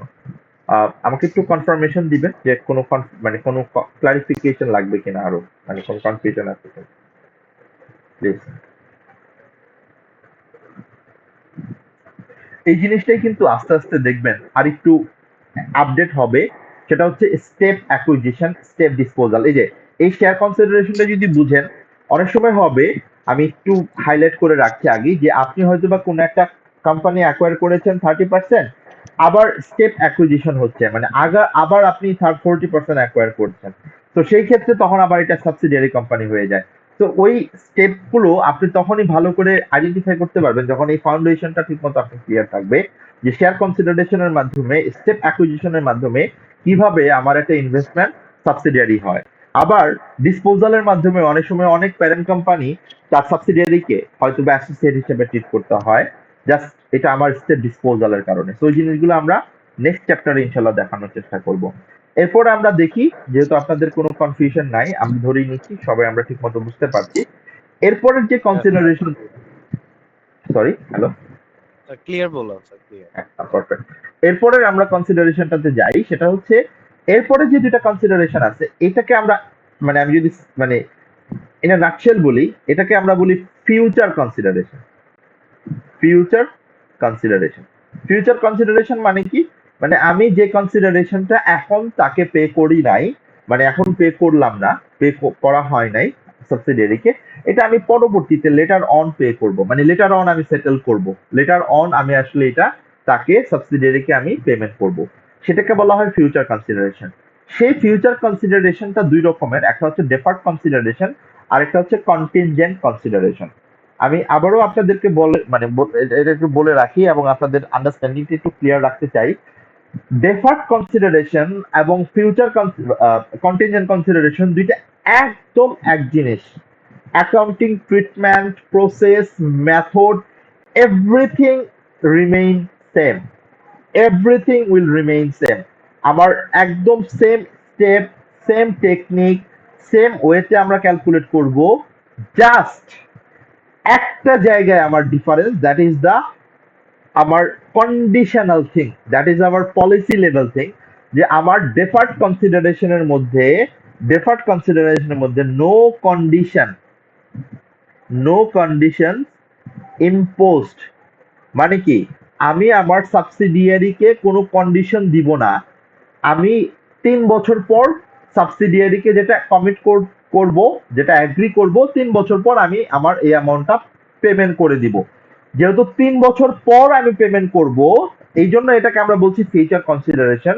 যেহেতু এটা 1 বছরের বেশি পরে আমি পেমেন্ট করব, মানে 1 বছরের ওভার দ্য ইয়ার, মানে 1 বছরের বেশি, এক্সিড অফ 1 ইয়ার, সেই ক্ষেত্রে এটার ক্ষেত্রে আমরা একটা কনসেপ্ট সবসময় জানি, that is called time value of money. তো এই কনসেপ্টটা আমরা এখানে অ্যাপ্লাই করব। টাইম ভ্যালু অফ মানি আমাকে আলটিমেটলি ডিসকাউন্টিং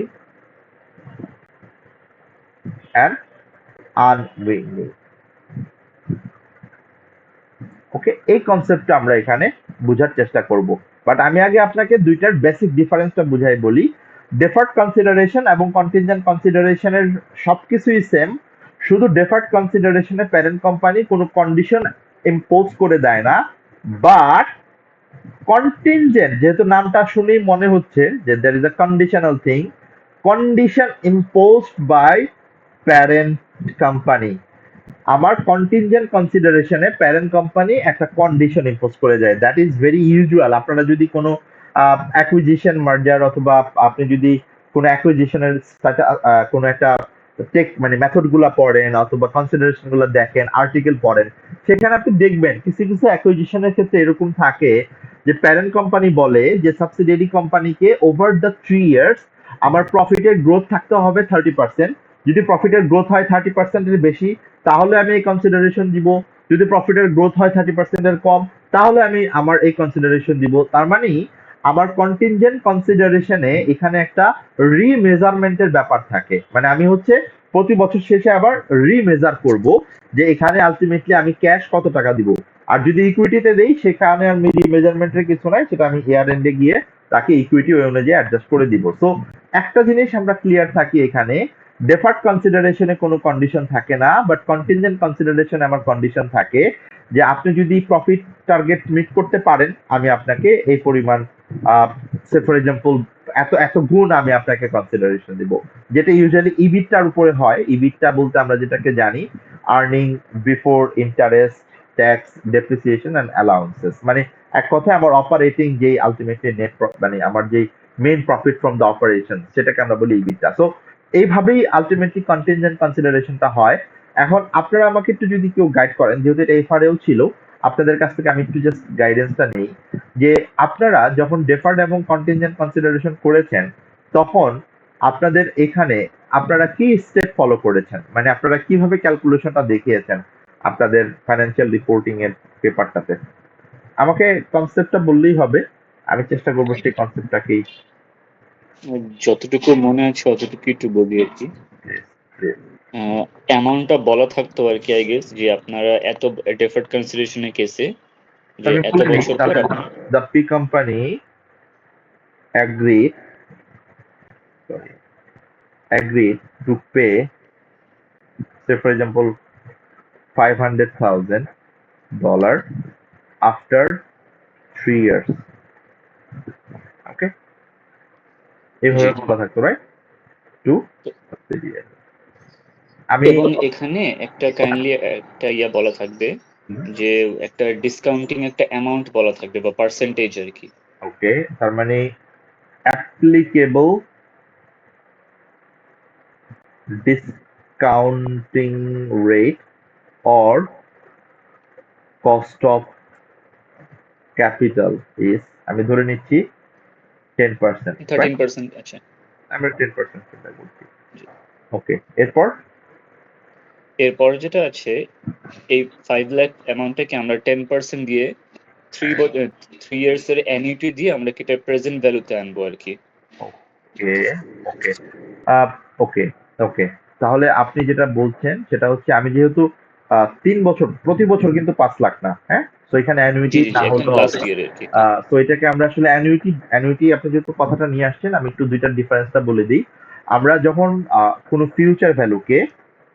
ফিউচার ভ্যালুকে ডিসকাউন্টিং করি, discounting means convert the future value into present value, right? এটার জন্য আমার দুই রকমের ফ্যাক্টর থাকে, একটা হচ্ছে ডিসকাউন্টিং ফ্যাক্টর আর আরেকটা হচ্ছে অ্যানুইটি ফ্যাক্টর। যারা আপনারা এফএম পড়েছেন তারা অফকোর্স জানেন। তো ডিসকাউন্টিং ফ্যাক্টরটা হচ্ছে আমি যখন প্রতি বছরের, মানে ধরেন আমি ইয়ার 3, ইয়ার 4, ইয়ার 5 or ইয়ার 2, ইয়ার 3, ইয়ার 4, ইয়ার 5 প্রতি বছরের ক্যাশ ফ্লো যখন ইকুয়াল থাকে না, মানে সেম থাকে না, তখন আমাকে যেটা করতে হয় প্রত্যেক বছরের আলাদা আলাদা করে আমার ডিসকাউন্টিং ফ্যাক্টর ইউজ করতে হয়। আর যদি আমার অ্যানুইটি ফ্যাক্টর যেটাকে আমরা বলি কিস্তি, যেটাকে বলি অ্যানুইটি মিন্স কিস্তি, ইনস্টলমেন্ট, যেই ক্ষেত্রে আমার প্রতি ফাইন্যান্সিয়াল ইয়ার অর পিরিয়ড পর পর অ্যামাউন্টটা কত ইনফ্লো হবে অথবা আউটফ্লো হবে সেটা কনস্ট্যান্ট থাকে, ফিক্সড থাকে, সেই ক্ষেত্রে আমরা অ্যানুইটি ফ্যাক্টরটা ইউজ করতে পারি, যেটা আমার টাইমটা সেট করে। যেমন আমি যদি বলি ইয়ার 1 থেকে ইয়ার 5 পর্যন্ত প্রতি বছর ক্যাশ আউটফ্লো হবে 1 লাখ, তার মানে সেই ক্ষেত্রে আমি ইয়ার 1 টু ইয়ার 5 মানে ইয়ার 5 এর আমরা কি করতে পারবো, অ্যানুইটি ফ্যাক্টরটা ইউজ করতে পারবো। বাট আমি যদি বলি ইয়ার 5 এ হবে হচ্ছে 5 লাখ, সেই ক্ষেত্রে কিন্তু আর অ্যানুইটি ফ্যাক্টর না, সেই ক্ষেত্রে আমার ইয়ার 5 এর ডিসকাউন্টিং ফ্যাক্টরটা ইউজ করতে হবে। কথাটা কি বুঝতে পারলাম? জি স্যার। ওকে, এখন আমরা আসি যে কথাটা আমরা বলার চেষ্টা করছিলাম, রকির কাছ থেকে আমরা একটু মানে আইডিয়া নেওয়ার চেষ্টা করছিলাম যে এখানে আমরা কি করব। তাহলে স্টেপ 1 এ আমরা যেটা বলতে চাচ্ছি সেটা হচ্ছে ফার্স্টে কি করতে হবে, discounting the future value into present value, right? তাহলে আমার ফিউচার ভ্যালু এখানে কত আছে, আমি 3 বছর পর আমি কত ডলার পে করব আমার সাবসিডিয়ারিকে, 5 লাখ, রাইট? তাহলে এইটাকে আমার কি করতে হবে, ফার্স্টে ডিসকাউন্টিং করতে হবে। তাহলে ডিসকাউন্টিং করতে গেলে আমাকে আলটিমেটলি কি করতে হবে, ডিসকাউন্টিং ফ্যাক্টর বের করে নিতে হবে। তাহলে এখন আমরা ডিসকাউন্টিং ফ্যাক্টরের ফর্মুলাটা একটু বুঝে নেই। ডিসকাউন্টিং ফ্যাক্টরের ফর্মুলাটা কি, 1 plus r to the power minus n. But discounting ফ্যাক্টরের আলটিমেটলি ফর্মুলাটা কিন্তু এরকম না। ডিসকাউন্টিং ফ্যাক্টরের ফর্মুলাটা হচ্ছে 1 divided by 1 plus r to the power n। এটা বেসিক্যালি হচ্ছে আমার ডিসকাউন্টের ফর্মুলা, বাট এইটাকে আমরা সিম্পলিফাই ভাবে ইউজ করার জন্য, আমরা ইজিয়ার ওয়েতে ইউজ করার জন্য আমরা এই ফর্মুলাটা ইউজ করি। আপনারা যখন এক্সেলে করবেন, এক্সেলে এটা প্রেজেন্ট ভ্যালু লিখলেই আলটিমেটলি চলে আসবে। তো সেখানে আর আলটিমেটলি এক্সেলে এটা এত এত ম্যানুয়ালি করতে হয় না, তো আমরা সবাই জানি সেটা অটোমেটিক্যালি করা যায়। বাট এখানে আমরা দেখতে পাচ্ছি যেহেতু আমার কোশ্চেনে অ্যামাউন্ট গুলো দেওয়া আছে, তো আমি যদি এখন ডিসকাউন্ট ফ্যাক্টর ইউজ করতে চাই, তাহলে 1 হচ্ছে আমার ফর্মুলার 1 প্লাস আর মানে হচ্ছে আমার যে discount rate 0.10, okay, and N মানে হচ্ছে number of period, number of years. এখানে নাম্বার অফ পিরিয়ড কত? 3। তাহলে আপনারা আমাকে বলেন যে 10% রেটে ইয়ার 3-তে আমার এইটার ডিসকাউন্ট ফ্যাক্টর কত হবে? যদিও এটা একটা ফর্মুলা শিট আপনাদের দেওয়া থাকে ফাইন্যান্স এক্সাম গুলাতে, মানে ফাইন্যান্সিয়াল ম্যানেজমেন্ট এক্সামে, বাট ফাইন্যান্সিয়াল রিপোর্টিং এক্সামে এটা দেওয়া থাকবে না। সো প্লিজ মেক শিওর করবেন আপনারা এই ফর্মুলাটা ঠিক মতো করে বুঝতে পারেন কিনা। হ্যাঁ, এই ফর্মুলাটা ঠিক মতো যদি বুঝতে পারেন তাহলে আপনাদের জন্য খুব ইজিয়ার হবে আপনাদের ক্যালকুলেশন যদি লাগে এক্সামে সেক্ষেত্রে করতে। তো আমাকে একটু অ্যান্সারটা বলেন, কত হয় ডিসকাউন্ট ফ্যাক্টর? জি স্যার, একটু 0.751 0.751 ইনটু আমার ফিউচার ভ্যালু আমি কত বলছিলাম? 500,000। 5 lakhs। ওকে, তাহলে আমার প্রেজেন্ট ভ্যালু কত আসে? প্রেজেন্ট ভ্যালু আসছে আমার 3 lakh something, 3 lakh Yes, 3,75,500। 5 375,500, 375 500। 500, right? G This is our present value of deferred consideration. এখন এতক্ষণ ধরে যে কথাটা বলতেছি, ডেফার্ড কনসিডারেশন, কি মনে হচ্ছে ডেফার্ড কনসিডারেশনটা আমার জন্য কি অ্যাসেট, লায়াবিলিটি না equity? What is this? Sir, এটা হচ্ছে partial asset, partial liability, I guess. আমি কি এই টাকাটা পে করেছি সাবসিডিয়ারিকে এখনো? নো। এটা আমাকে কি করতে হবে? সাবসিডিয়ারিকে পে করতে হবে, রাইট? জি ওকে, তো সাবসিডিয়ারিকে যদি পে করতে হয় তাহলে এটা আমার জন্য অব্লিগেশন, লায়াবিলিটি। তাহলে এটা আমার জন্য নো পার্শিয়াল অ্যাসেট। রকি, এটা আমার জন্য ফুল লায়াবিলিটি, প্লিজ। হ্যাঁ, জি স্যার, শিওর। তাহলে আমার ডাবল এটা একটু কনফিউশন ছিল একটু। স্যার, এটা তো আমরা জাস্ট বলে ফেললাম যে এটা আমরা 3 ইয়ার্স পরে পে করব, হ্যাঁ। আর যদি কোনো এমন কন্ডিশন হতো আমাদের যে আমরা 3 ইয়ার্সে প্রতি বছর ইকুয়াল পার্টসে পে করবো, এটা ইন দ্যাট কেস কি সিচুয়েশন ভিন্ন হতো? আমি কি প্রতি বছর তাকে কনসিডারেশনটা পে করতাম? সামথিং লাইক দ্যাট, যদি এমন হতো আর কি। যদি সেটা হতো তাহলে আপনাকে ইমিডিয়েটলি আপনি ইয়ার 1 শেষে যেটা পে করতেন সেটাকে প্রেজেন্ট ভ্যালুতে নিয়ে আসতে হতো, নট লাইক আচ্ছা, ইয়ার আচ্ছা। 3 শেষে। সো এখানেই যদি আমি বলি, ধরেন এই অ্যামাউন্টটা যদি $5 লাখ যদি আমি বলতাম 3 বছর পরে পে করবো না, 1 বছর পর পে করব, তখন এটাকে আমার 1 বছরের প্রেজেন্ট ভ্যালুতে নিয়ে আসতে হতো। জি আবার যখন আপনি সেকেন্ড ইয়ারে যাবেন তখন এটা আপনি আবার রিমেজার করতে হবে, যে সেকেন্ড ইয়ার পরে আপনি যেটা পে করবেন সেটাকে আপনার প্রেজেন্ট ভ্যালু নিয়ে আসতে হবে। হ্যাঁ, সেটা আবার একটু আননেসেসারি বেশি ওয়ার্কিং হয়ে যায়, right? না, বাট যদি আপনাকে রিয়েল সিনারিওতে বলে you need to do, right? জি জি ওকে, তাহলে আমার ডাবল এন্ট্রি, আমরা সব সময় বলছি যে ইনভেস্টমেন্ট ইন সাবসিডিয়ারি ডেবিট হবে, এটা নিয়ে কোনো ডাউট নাই আমাদের। তাহলে ইনভেস্টমেন্ট ইন সাবসিডিয়ারি ডেবিট, আমি কত টাকা ইনভেস্ট করছি তাকে ইমিডিয়েটলি আমাকে আলটিমেটলি যদি পে করতাম, ইমিডিয়েটলি পে করা লাগতো হচ্ছে 375,500। অ্যান্ড deferred consideration credit, যেটা আমার জন্য নন কারেন্ট লায়াবিলিটি গ্রুপের জন্য, right? deferred consideration credit 375,000. This is the step 1. আমি যখন আমার ফিউচার কনসিডারেশনকে প্রেজেন্ট ভ্যালু নিয়ে আসলাম, that is our first part. Second পার্টটা কি ওকে মনে আছে? সেকেন্ড পার্টটা যেটা হচ্ছে আই গেস লাস্ট ইয়ারের দিকে এটাকে ডিসকাউন্টিং করা আর কি। আমরা তো ডিসকাউন্টিং করলাম, মানে অলরেডি আমরা উইন্ডিং করলাম, এটাকে বলা হয় winding or discounting, right? Unwinding, এবার আনওয়াইন্ডিং, রাইট? এখন আমাকে কি করতে হবে? নাও মানে ওই ওয়ার্ডটাই মুখে আসছিল নাকি? we need to unwind the finance cost, cost that is 10%। মানে কি, আমার এখন প্রতি বছর এই যে 375,000, এই 375,000 এটা আলটিমেটলি প্রতি বছর আমার কত পার্সেন্ট করে করে অ্যাড হবে? 10%। তার মানে আমি এই 375,000 এর আমি যদি এখন এটার অ্যামাউন্ট বলি 37,500, রাইট? জি 550। এই এটা 37, একটা খুব ক্রিটিক্যাল ওয়ার্কআউটও ছিল এফআরএ আনওয়াইন্ডিং ডিসকাউন্ট। হ্যাঁ 37,550 এটা আমার জন্য আলটিমেটলি একটা ফাইন্যান্স চার্জ, কেননা প্রতি বছর কস্ট অফ ক্যাপিটাল আমি কনসিডার করেছি কত? 10%। সেই ক্ষেত্রে 10%, রাইট।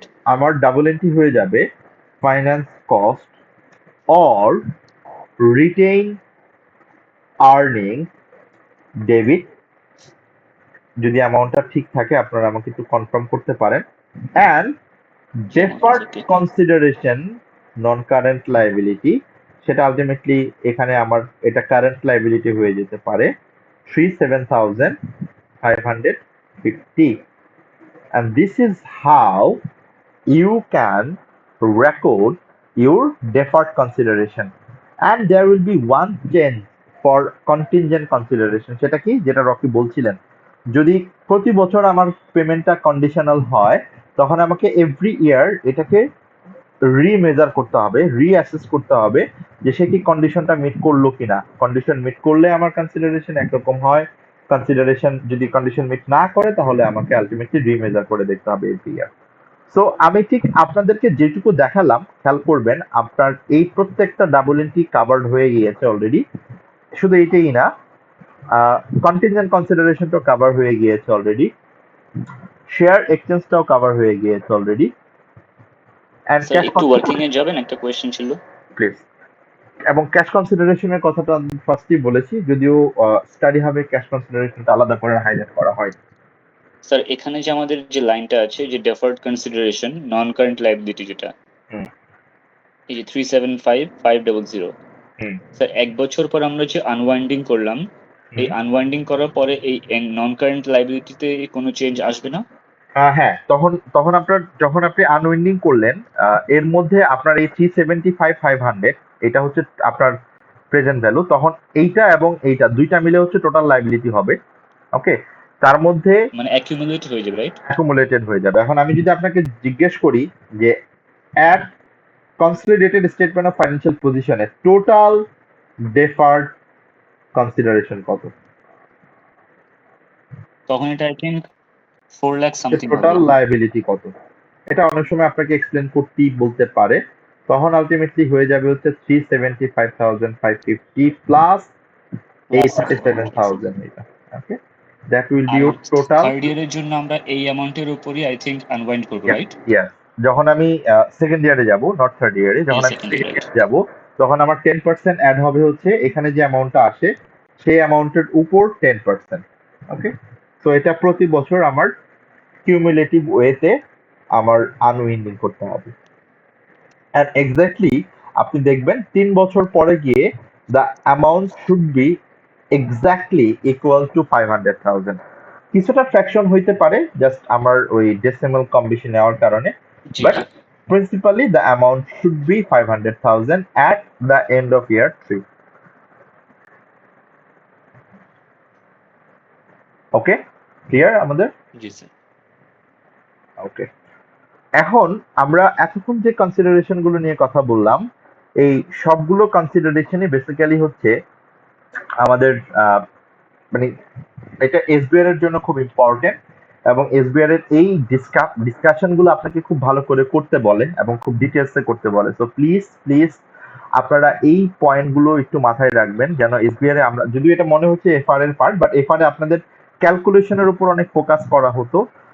এই জন্য আমি আপনাদেরকে প্রত্যেকটা ডিটেলস ব্রেকডাউন ডাবল এন্ট্রি সহ দেখানোর চেষ্টা করলাম, so that you can explain in a better way. এখন আমরা এই টপিকটা একটু মাথায় ঠান্ডা রেখে একটু করার চেষ্টা করব, take over of share based payment. Basically share based পেমেন্টটা হচ্ছে আইএফআরএস 2 তে আমরা কভার করব, সো এটা এখানে আলাদা করে আর আমরা খুব ডিটেলসে কথা বলবো না, বাট এখানে আমরা যে কথাটা বলতে চাই সেটা হচ্ছে আমরা যখন শেয়ার এক্সচেঞ্জ করলাম, আমরা যখন এই যে শেয়ার ইস্যু করলাম, হ্যাঁ, এখানে অনেক সময় যেরকম সিচুয়েশন হয়, যেমন ধরেন আমরা যদি যে কোনো কোম্পানি ধরেন, আমি ফর এক্সাম্পল আমি যদি বাংলাদেশের পার্সপেক্টিভ থেকে চিন্তা করি, আমি হয়তো বা ফুড পান্ডাকে অ্যাকোয়ার করবো। ফর এক্সাম্পল আমি জাস্ট চিন্তা করছি যে ফুড পান্ডাকে আমি যখন অ্যাকোয়ার করব, তো এখানে ফুড পান্ডার যারা ফাউন্ডারদের কিছু শেয়ার আছে। তো আমাকে দুইটা কনসিডারেশন এখানে চিন্তা করতে হবে, দুইটা পার্সপেক্টিভ চিন্তা করতে হবে। একটা হচ্ছে আমার ফুড পান্ডার এক্সিস্টিং যারা এমপ্লয়ি আছে, এক্সিস্টিং এমপ্লয়িদের কোনো কি শেয়ার অপশন দেওয়া আছে কিনা, শেয়ার অপশনস দেওয়া আছে কিনা, যে অপশনসটা আমার ভেস্টিং কন্ডিশন, মানে একটা একটা সার্টেন টাইম পর্যন্ত তাদেরকে যদি আমার কোম্পানিতে রাখি, সেক্ষেত্রে সার্টেন টাইম পরে তাদেরকে আমার শেয়ার একটা অপশন দিতে হবে, মানে তাদেরকে আমার একটা সার্টেন প্রাইসে শেয়ার দিতে হবে। তো এই কথাটা আমরা শেয়ার বেস পেমেন্টের ক্ষেত্রে আসবো, বাট ব্যাপারটা একটু এইভাবে চিন্তা করি যে আমার দুইটা পয়েন্ট। একটা হচ্ছে আমি যখন প্যারেন্ট কোম্পানি মানে অ্যাকোয়ারের পার্সপেক্টিভ থেকে যখন আমি চিন্তা করব, তখন আমাকে এটা চিন্তা করতে হবে যে আমি যখন আমার সাবসিডিয়ারিকে অ্যাকোয়ার করছি, তখন আমার সাবসিডিয়ারির এমপ্লয়ি যারা ছিল তাদের কি এমন কোনো শেয়ার অপশনস দেওয়া ছিল কিনা, এমন কোনো শেয়ার বেস পেমেন্টের কমিটমেন্ট করা ছিল কিনা, যেটা আমার অ্যাকোয়ার করার পর তাদেরকে এমপ্লয়ি বেনিফিট হিসাবে পে করতে হবে। ওকে, সো এখানে দুইটা জিনিস, যদি আমরা এমন কোনো শেয়ার বেস পেমেন্ট থেকে থাকে যেটা আমাকে এমপ্লয়ির বেনিফিট আকারে পেমেন্ট করতে হবে অ্যাজ পার দ্য কন্ডিশন, তখন এটার জন্য আমাকে আলটিমেটলি শেয়ার বেস পেমেন্টের যে অ্যাকাউন্টিং ট্রিটমেন্ট, স্টাফ কস্টের জন্য যে অ্যাকাউন্টিং ট্রিটমেন্ট আন্ডার IFRS 2, সেই অনুযায়ী আমাকে অ্যাকাউন্টিং ট্রিটমেন্টটা দিতে হবে, নাম্বার ওয়ান। নাম্বার টু, যদি এরকম হয় যে আমার এটা এমপ্লয়ি বেনিফিটের জন্য কোনো শেয়ার ইস্যু না, কেননা আমার এমপ্লয়িদেরকে আমি যে শেয়ার ইস্যু করব, আমার কিন্তু ফিউচারে প্যারেন্ট কোম্পানি শেয়ারগুলো ইস্যু করবে। সো আলটিমেটলি যদি এরকম হয় যে অ্যাকুইজিশনের সময় এরকম কোনো কন্ডিশন থাকে যে ফুড পান্ডার ফাউন্ডারের ধরেন 1,000 শেয়ার আছে, অথবা ফর এক্সাম্পল 1,00,000 শেয়ার আছে। তো আপনাকে যদি ফুড পান্ডাকে অ্যাকোয়ার করতে হয়, তখন এই 1,00,000 শেয়ারের এগেনস্টে আপনাকে আপনার অ্যাকুইজিশন কনসিডারেশনের অ্যামাউন্ট ওই পার্টিকুলার ফাউন্ডারকে, ওই পার্টিকুলার এমপ্লয়িকে দিতে হবে, as he or she is the shareholder of Foodpanda. যদি এরকম কোনো কন্ডিশন থাকে যে আপনি শেয়ার ইস্যু করবেন পরবর্তীতে for acquisition of that shares, for the acquisition, তাহলে এটাকে আপনার ফেয়ার ভ্যালু অফ কনসিডারেশনে কনসিডার করতে হবে। তো আমি কথাটা আবারও বলি, যদি এমন কোনো কন্ডিশন থাকে, যে কন্ডিশনে, যে সার্কামস্টান্সেসে আপনি মানে প্যারেন্ট কোম্পানি ফিউচারে স্টাফ কস্ট, এমপ্লয়ি বেনিফিট কোনো কস্ট, এই এই কন্ডিশনে যদি আপনি কোনো শেয়ার ইস্যু করেন ফিউচারে, তখন এটা আলটিমেটলি স্টাফ কস্ট হিসেবে রেকগনাইজ হবে আন্ডার IFRS 2 শেয়ার বেস পেমেন্টের পার্সপেক্টিভ থেকে। বাট যদি কন্ডিশনটা এরকম থাকে যে আপনাকে শেয়ারটা রিপ্লেস করতে হবে, অথবা আপনাকে শেয়ারটা ইস্যু করতে হবে পরবর্তীতে to complete the acquisition of your subsidiary, তখন সেটাকে আপনার গুডউইল ক্যালকুলেশনের সময় অ্যাকুইজিশনের যেই ফেয়ার ভ্যালু অফ কনসিডারেশন, সেটার পার্ট হিসেবে কনসিডার করতে হবে। That is the part of take over of share base payment. তো এই কথাটাই এখানে এক্সাম্পল আকারে আছে, আপনারা একটু কষ্ট করে এক্সাম্পলটা দেখবেন বাসায়, এবং আপাতত আপনারা এই লাইনটা একটু পড়েন, এই দুইটা লাইন, যে দুইটা লাইন আমি এখন বলার চেষ্টা করছিলাম আপনাদেরকে, একটু ভালো করে দেখার চেষ্টা করেন।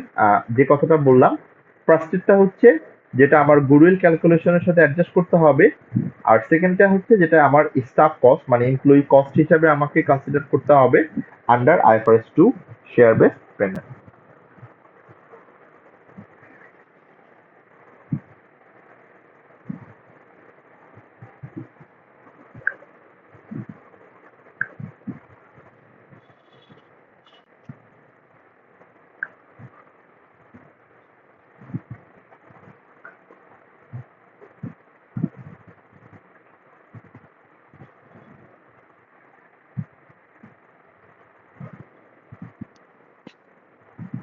আই থিঙ্ক আমরা বুঝতে পারছি তো আমাদের আসলে কোনো কনফিউশন থাকার কথা না, বাট এক্সাম্পলটা বাসায় অবশ্যই দেখবেন।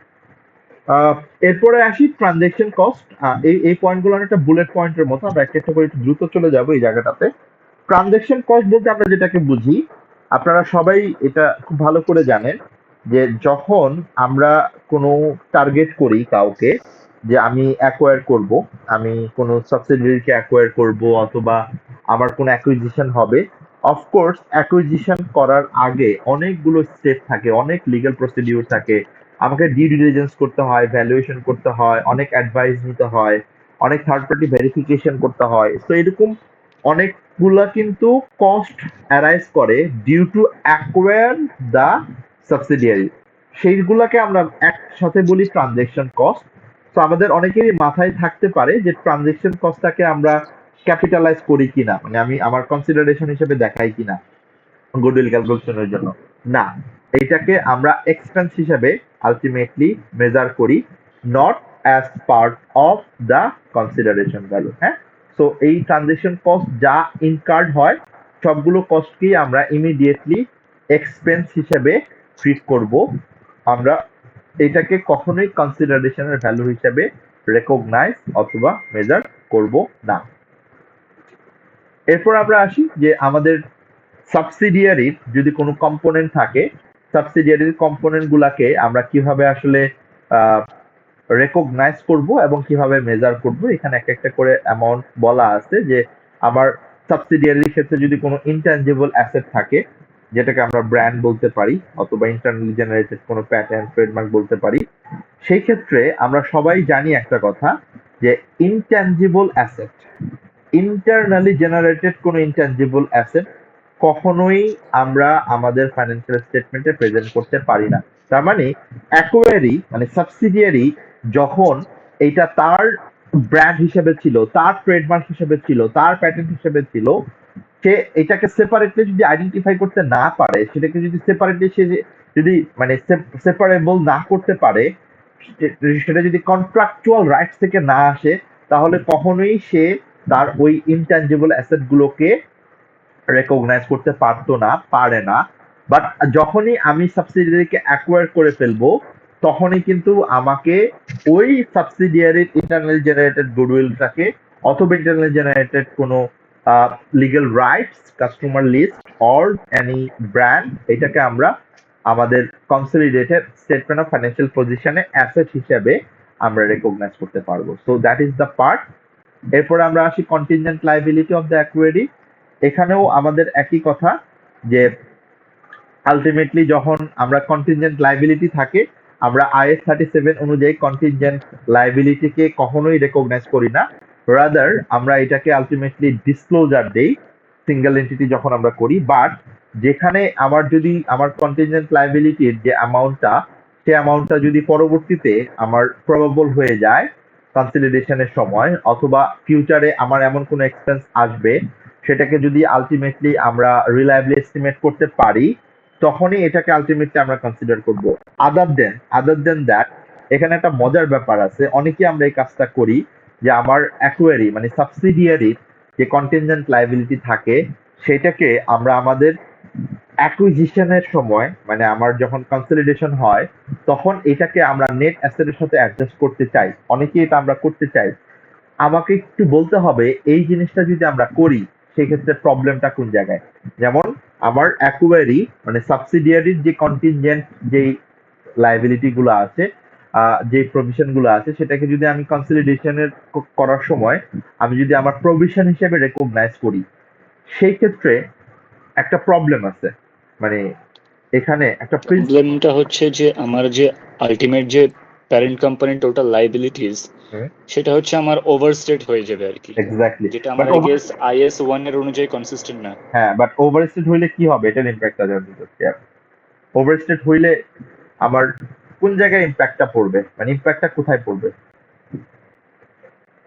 এটা ওভারস্টেট হয়ে গেলে তো আমার অ্যাসেট কমে যাবে না, যেহেতু আমরা তো ক্যাপিটালের যদি ফর্মুলাতে আমরা করি, যেহেতু আমরা অ্যাসেট ইকুয়ালস টু আমরা আমরা আমি বুঝতে পারছি, থ্যাংক ইউ।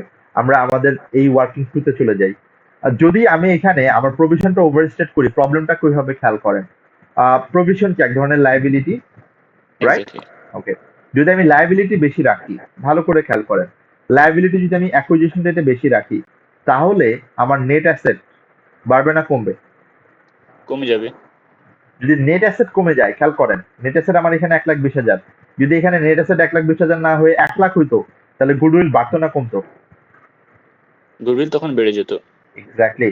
সো এই কারণে যেটা করে, অনেক অনেক অ্যাকুইজিশনে প্রিভিয়াসলি আমরা যেটা দেখতে পেতাম যে অনেক প্রভিশন আছে, যে প্রভিশন গুলো আসলে তারা নতুন করে ক্রিয়েট করে, যেটা আসলে আমাকে বিজনেস কম্বিনেশন অ্যালাউ করছে না। এটা পরবর্তীতে সে করতে পারবে, অ্যাকুইজিশনের পরবর্তীতে যদি সে এটা ক্রাইটেরিয়া মিট করে তখন সে করতে পারবে। যদি বিজনেস কম্বিনেশনের সময় সে এই প্রভিশন গুলো রাখে, তখন তার জন্য যে প্রবলেমটা হবে, প্রবলেমটা এরকম যে পরবর্তীতে যখন গুডউইল ক্যালকুলেশন করব, আমরা গুডউইল ক্যালকুলেশনের সময় আমার আমার নেট অ্যাসেটটা আলটিমেটলি তখন আন্ডার স্টেট হয়ে যাবে এবং গুডউইলটা আমার ওভার স্টেট হয়ে যাবে, যেটা আমরা কখনোই করতে পারি না। আমার বেসিক প্রিন্সিপালে হচ্ছে এটা প্রবলেম ক্রিয়েট করে। আহ, এখানে আর যেটা আপনি বলছেন যে টেকনিক্যালি যদি কিছু কোম্পানি করেও আর কি, হ্যাঁ যে তাদের আলটিমেট ইম্প্যাক্ট হচ্ছে যে আমার গুডউইলটা বেড়ে যাচ্ছে আর কি। হ্যাঁ, গুডউইল তো বাড়বে, ইন দ্যাট কেস এটা one kind of window dressing না? Window dressing, exactly. এবং এটা একটা নামও আছে, আমি একটু আপনাকে এখানে এই এই কথাটা বলি, এটাকে আসলে ওরা বিগ ব্যাথ বলে, মানে উইন্ডো ড্রেসিং এর একটা আরেকটা পার্ট হচ্ছে বিগ ব্যাথ। হ্যাঁ, মানে এটাও ক্রিয়েটিভ অ্যাকাউন্টিং এর পার্ট, মানে অ্যাকাউন্টিং এর একটা ওয়ে। তো এটাকে আমরা বলি বিগ ব্যাথ। মানে আমি যেটা করছি সেটা হচ্ছে আমি আমার কোনো একটা বড় ধরনের কোনো প্রভিশনকে ম্যানিপুলেট করে আমি আমার কনসলিডেশনে কোনো একটা পার্টিকুলার কম্পোনেন্টকে ওভারস্টেট অথবা আন্ডারস্টেট করছি। অ্যান্ড গুডউইল যেহেতু একটা সাবজেক্টিভ জিনিস, এটাকে আপনি যদি ওভারস্টেট করেন, খেয়াল করে দেখেন, এটা আপনাকে আবার ওভার দ্য ইয়ার যখন আপনি অ্যামোর্টাইজ করবেন, সেখানে গুডউইলের কিন্তু আসলে অ্যামোর্টাইজেশন হয় না, কেননা এটার কোনো সার্টেন ইউজফুল লাইফ নাই। আপনাকে আবার এটার ইম্পেয়ারমেন্টের জন্য প্রতি বছর। ইম্পেয়ারমেন্ট করতে হয়। So there is a lot of problem that might you face, যেখানে আমরা আলটিমেটলি এই মেজারমেন্টের ক্ষেত্রে এই জিনিসগুলা ফেস করতে পারি। সো আলটিমেটলি মেজারমেন্টে গুডউইলের কথাগুলাই বলা আছে, গুডউইল কিভাবে ক্যালকুলেট করবেন এবং এই গুডউইলটা কিভাবে আপনি এক্সপ্লেন করবেন, কি কি অ্যাপ্লাই করা হয়েছে। তো এটাও আপনারা একটু চেষ্টা করেন এক্সাম্পল 5টা একটু নিজেরা দেখতে। আমরা একটু হয়তো বা এখন একটু ট্রাই করি যে আসলে এক্সপ্লেনেশনটা ওরা কিভাবে দিচ্ছে। ফার্স্ট অফ অল হচ্ছে এটা completely to calculate goodwill and discuss যে আমার লাইন আইটেম গুলো আমরা কিভাবে কনসিডারেশনে নিব at the date of acquisition. Okay, so আপনাদের সাথে আমি কোয়েশ্চেনটা পড়ে ফেলি quickly. On 20th August of 2008, Bimal acquired 80% of the $1 million equity shares in Late, electing to measure the non-controlling interest at fair value. Okay, fine. The agreed consideration was 12 million. Cash payable, যেটা আমার deferred consideration. Loan payable on 19th August 2008, and conditions upon late achieving revenue ওই যে contingent consideration. One share in Bimal for every 5 acquired in Late, তার মানে share consideration ও আছে এখানে। At acquisition, Late had retained earnings of 15.9 million and other comprehensive income 2.1 million. At the acquisition date, the fair value of NCA 3.75 million and the fair value of contingent consideration was determined to be 4.5 million. এটা আমার acquisition dated. তার মানে এগুলা কিছুই করতে হবে না, সব করাই আছে। The price of Bimal share $12, ওই যে আমার যতগুলো শেয়ার ইস্যু হবে সেটা $12 দিয়ে আমার মাল্টিপ্লাই হবে। The financial statements of Late at acquisition included balance 150,000 due from Bimal in respect of goods delivered. তার মানে একটা intergroup trading আছে। The balance was settled at acquisition and formed part of the cash paid by Bimal on 20th of August. আমার reporting date হচ্ছে reporting ডেটের কথা কিছু বলছে এখানে? না, রিপোর্টিং ডেটের কথা ওইভাবে কিছু বলে নাই। ওকে, নাকি আমি মিস করে যাচ্ছি? রিপোর্টিং ডেট বলে নাই, রাইট? অ্যাকুইজিশন ডেটের কথা বলছি। সো আমি ধরে নিচ্ছি এটা 1 বছর। ওকে, Late had not recognized in its financial statements internet domain name, ওই যে যেটা হচ্ছে আলটিমেটলি তার ইন্টারনালি ছিল subsidiary. Professional values have indicated that this owed 100,000 acquisition rate. তার মানে এটার একটা আমার ইন্টারনালি জেনারেটেড গুড মানে ব্র্যান্ড আছে, মানে ডোমেইন নেম আছে, যেটা আমি আলটিমেটলি দেখাতে পারবো। সো আমাকে এখন গুডউইলটা ক্যালকুলেট করতে বলছে। খেয়াল করে দেখেন আমার ক্যাশ কনসিডারেশন কত। আমি ওকে অ্যাকোয়ার করেছি হচ্ছে, আমি বলেই দিচ্ছি 80%। আমার 12 মিলিয়ন ছিল হচ্ছে পেয়েবল। সো 12 মিলিয়ন থেকে যদি আমি 150টা আমি বাদ দিয়ে দিই, তো 150টা হচ্ছে বেসিক্যালি সম্ভবত এটা আমার ফিউচার আমি যে কনসিডারেশনটা দিব সেইটা। দেন কন্টিনজেন্ট কনসিডারেশনের কথা যদি আমি চিন্তা করি, কন্টিনজেন্ট কনসিডারেশন হচ্ছে আমার 4500। শেয়ার এক্সচেঞ্জ হচ্ছে 1920, এটা আসছে হচ্ছে আমার যতগুলো শেয়ার আমি অ্যাকোয়ার করলাম 1 মিলিয়নের 80%, তার 5 দিয়ে আমি ডিভাইড করব, 1 তে মাল্টিপ্লাই করব, দেন আমি হচ্ছে আমার শেয়ার প্রাইস $12, সেটা দিয়ে আমি মাল্টিপ্লাই করলে আমি শেয়ার কনসিডারেশনটা পাবো। তো এখানে দেখেন প্রত্যেকটা জিনিস আলটিমেটলি শেয়ার কনসিডারেশনটা কিভাবে ক্যালকুলেট করেছে, কন্টিনজেন্ট কনসিডারেশন কিভাবে ক্যালকুলেট করেছে, প্রত্যেকটা এক্সপ্লেনেশন এখানে দেওয়া আছে। এবং আমরা এই কথাটাই বলছিলাম এতক্ষণ যে আমরা কিভাবে এই অ্যামাউন্টটা ক্যালকুলেট করব। এনসিআই এর কথাটা ওরা বলতেছে, এনসিআই আমাকে মনে হয় ওরা বলে দিছিল ফেয়ার ভ্যালু কত, 3.75 মিলিয়ন, খেয়াল করেন। And then we can calculate the net asset of subsidiary and acquisition debt. Net asset of subsidiary আমার শেয়ার ক্যাপিটাল হচ্ছে 1 মিলিয়ন, শেয়ার প্রিমিয়াম ছিল না, রিটেন আর্নিং ছিল 15,900, আদার কম্পোনেন্ট অফ ইকুইটি ওরা বলতেছে 2,100, এই যে। দেন হচ্ছে আমার ডোমেইন নেম যেটা আমরা বলছিলাম, এটা যখন সাবসিডিয়ারি ছিল তখন সেটা সে দেখাতে পারতো না, বাট যেহেতু আমার অ্যাকুয়ার্ড এখন, তো সেই ক্ষেত্রে এটাকে আমার ultimately net asset of subsidiary at acquisition date হিসেবে দেখাতে হবে। তো টোটাল আমার 18,270 প্লাস 3,750, এখান থেকে যদি আমি 19,100 বাদ দিই তাহলে আমি according to IFRS 3 business combination goodwill at acquisition পাচ্ছি 2920। তো that is the explanation and other thing. তো আই থিঙ্ক আমাদের ওইরকম খুব একটা প্রবলেম হবে না।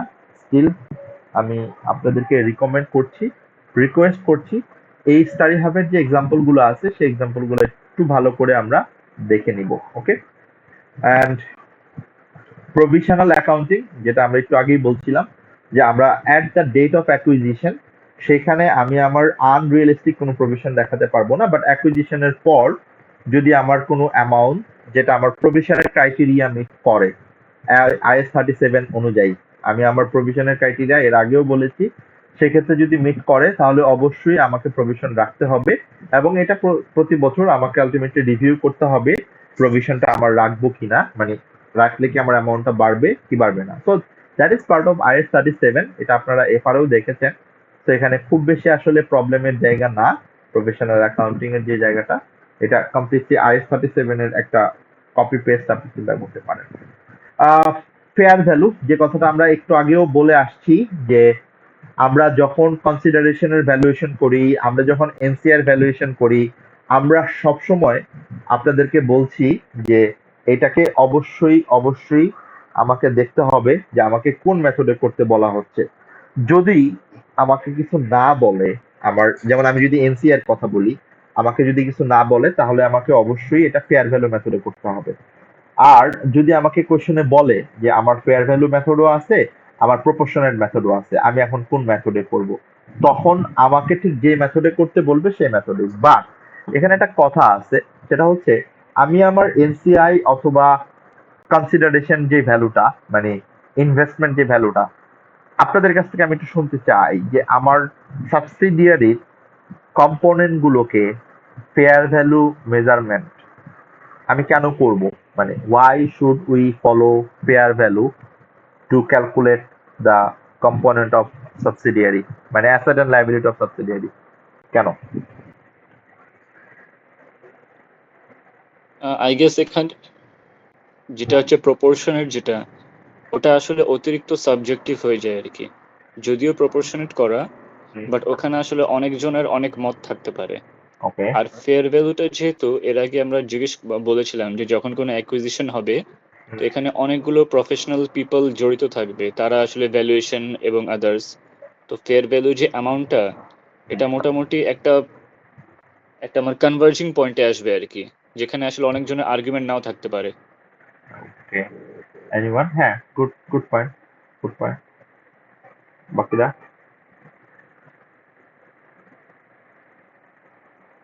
কেউ কিছু কি অ্যাড করতে চায় আমাদের? স্যার আমি ওনার সাথে এগ্রি। ওকে,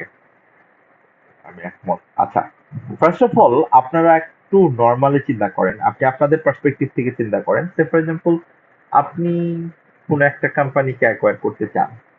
আপনি সে ফর এক্সাম্পল ফুড পান্ডাকে আমি বলি, ফুড পান্ডাকে আপনি অ্যাকোয়ার করতে চান। এখন আপনি যখন ফুড পান্ডাকে অ্যাকোয়ার করবেন, আপনার অ্যাকোয়ারিকে মানে টার্গেটেড কোম্পানিকে ফুড পান্ডা, ফুড পান্ডার যত অ্যাসেট আছে, যত লাইবিলিটিস আছে, এইটা তার দুইটা মেথড আছে। সে এটাকে বুক ভ্যালুতে আপনার সাথে নেগোশিয়েট করতে পারে, মানে আপনি তার সাথে তার বুক ভ্যালু অনুযায়ী তার ভ্যালু কত আছে সেই অনুযায়ী আপনি তার সাথে একটা কনসিডারেশন প্রাইস এগ্রি করতে পারেন। এটা একটা ওয়ে। আরেকটা ওয়ে হচ্ছে আপনি ফুড পান্ডার যত অ্যাসেট আছে, যত লাইবিলিটিস আছে, সবগুলোকে fair value, that means market ভ্যালুতে মেজার করবেন, রিমেজার করবেন, করে দেন তার সাথে নেগোসিয়েশন করবেন যে তাকে আপনি কত টাকা দিয়ে অ্যাকোয়ার করতে চান। হোয়াট ডু ইউ থিঙ্ক, কোনটা মোর অ্যাপ্রোপ্রিয়েট হবে, মানে কোনটা মোর রেশনাল হবে in terms of acquisition? Definitely fair value. Definitely fair value. কেননা আমরা জানি যে আমরা যখন ফাইন্যান্সিয়াল স্টেটমেন্ট প্রিপেয়ার করি, it has to be true and fair, it has to be reflect the current price of the item, current price of the asset and liabilities. So the same thing will be applicable for consolidation. আপনি যখন সাবসিডিয়ারিকে acquire করেন, এই কারণে আমরা বলি because it will provide the proper relevant updated reflection of subsidiary, যেখান থেকে আমার ফেয়ার ভ্যালুর কোনো অ্যাডজাস্টমেন্ট যদি থাকে, আপওয়ার্ড অথবা ডাউনওয়ার্ড কোনো অ্যাডজাস্টমেন্ট থাকে অ্যাট অ্যাকুইজিশন ডেট, সেটা আমাকে অবশ্যই কনসিডারেশন আনতে হবে। And that is more appropriate approach to to consideration to acquire subsidiary. Okay, and আপনি যদি বুক ভ্যালুতে করেন সেটা একটা ব্যাকডেটেড জিনিস, যেখানে আপনার কারেন্ট মার্কেট ভ্যালুর কোনো রিফ্লেকশন থাকবে না, যেখানে আমি যদি পরবর্তী ইম্প্যাক্টটা বলি, যেখানে বিজনেস কম্বিনেশনের অনেক চ্যালেঞ্জেস থাকতে পারে। এমনও হতে পারে আপনার কনসিডারেশন অ্যামাউন্টটা কারেক্ট না, এমনও হতে পারে আপনি যেই ভ্যালুতে তাকে অ্যাকোয়ার করবেন, যে ভ্যালুয়েশনটা আপনি করেছেন সেটা আসলে রিজনেবল না, লজিক্যাল না। সো এটার একটা বড় লস হবে হচ্ছে আপনি যখন অ্যাকোয়ার করবেন তখন অনেক বড় একটা প্রবলেম আপনাকে হয়তো ওভার টাইম ফেস করতে হতে পারে। এমনও হতে পারে আপনি অনেক লাইবিলিটি হয়তো বা আন্ডার এস্টিমেট করেছেন, বিকজ অফ আপনি হয়তো বা প্রপারলি তার রিমেজারমেন্ট করেন নাই। অনেক অ্যাসেট আছে যেটা ভ্যালু অনেক বেশি দেখানো আছে বাট ফেয়ার ভ্যালু হয়তো বা অনেক কম। So that is the reason you have to follow the fair value in the financial statements of subsidiary. এই কারণে আপনারা খেয়াল করে দেখবেন ওয়ার্কিং টুতে আমরা যখন করলাম, ওয়ার্কিং টু এর net asset of subsidiary bottom পার্টে যদি কোনো ফেয়ার ভ্যালু অ্যাডজাস্টমেন্ট থাকে, সেই ফেয়ার ভ্যালু অ্যাডজাস্টমেন্টটা কিন্তু আমরা এখানে দেখাই, এই যে যেটা এখানে ভাইয়া সুন্দর করে দেখাইছে। এইটার এগেইনস্টে যদি কোনো এক্সট্রা ডেপ্রিসিয়েশন থাকে সেটাও আমরা আলটিমেটলি দেখাই আমার রিপোর্টিং ডেট থেকে। সো এইটা আমরা যদি না দেখাই তাহলে আমার এখানে গুডউইল ক্যালকুলেশনটা ভুল দেখাবে, আমার নেট অ্যাসেটের অ্যামাউন্টটা ভুল দেখাবে। সো অনেক রং একটা কনসলিডেশন আমরা হয়তো বা প্রেজেন্ট করব, which we can not do or which we don't want to do. So that is the reason আমরা এখানে ফেয়ার ভ্যালুটা ক্যালকুলেট করি অর ফেয়ার ভ্যালুটা মেজার করি। ওকে, এখানে একটা এক্সাম অ্যাডভাইসের কথা বলা হচ্ছে আপনাকে। এই অ্যাডভাইস গুলো আপনারা পড়বেন অবশ্যই, আমি রিকমেন্ড করব। এবং এই অ্যাডভাইসটা আমি অলরেডি বলছি আপনাদেরকে, নট লাইক যে এই অ্যাডভাইসটা আপনাকে আবার নতুন করে আমার জন্য পড়তে হবে।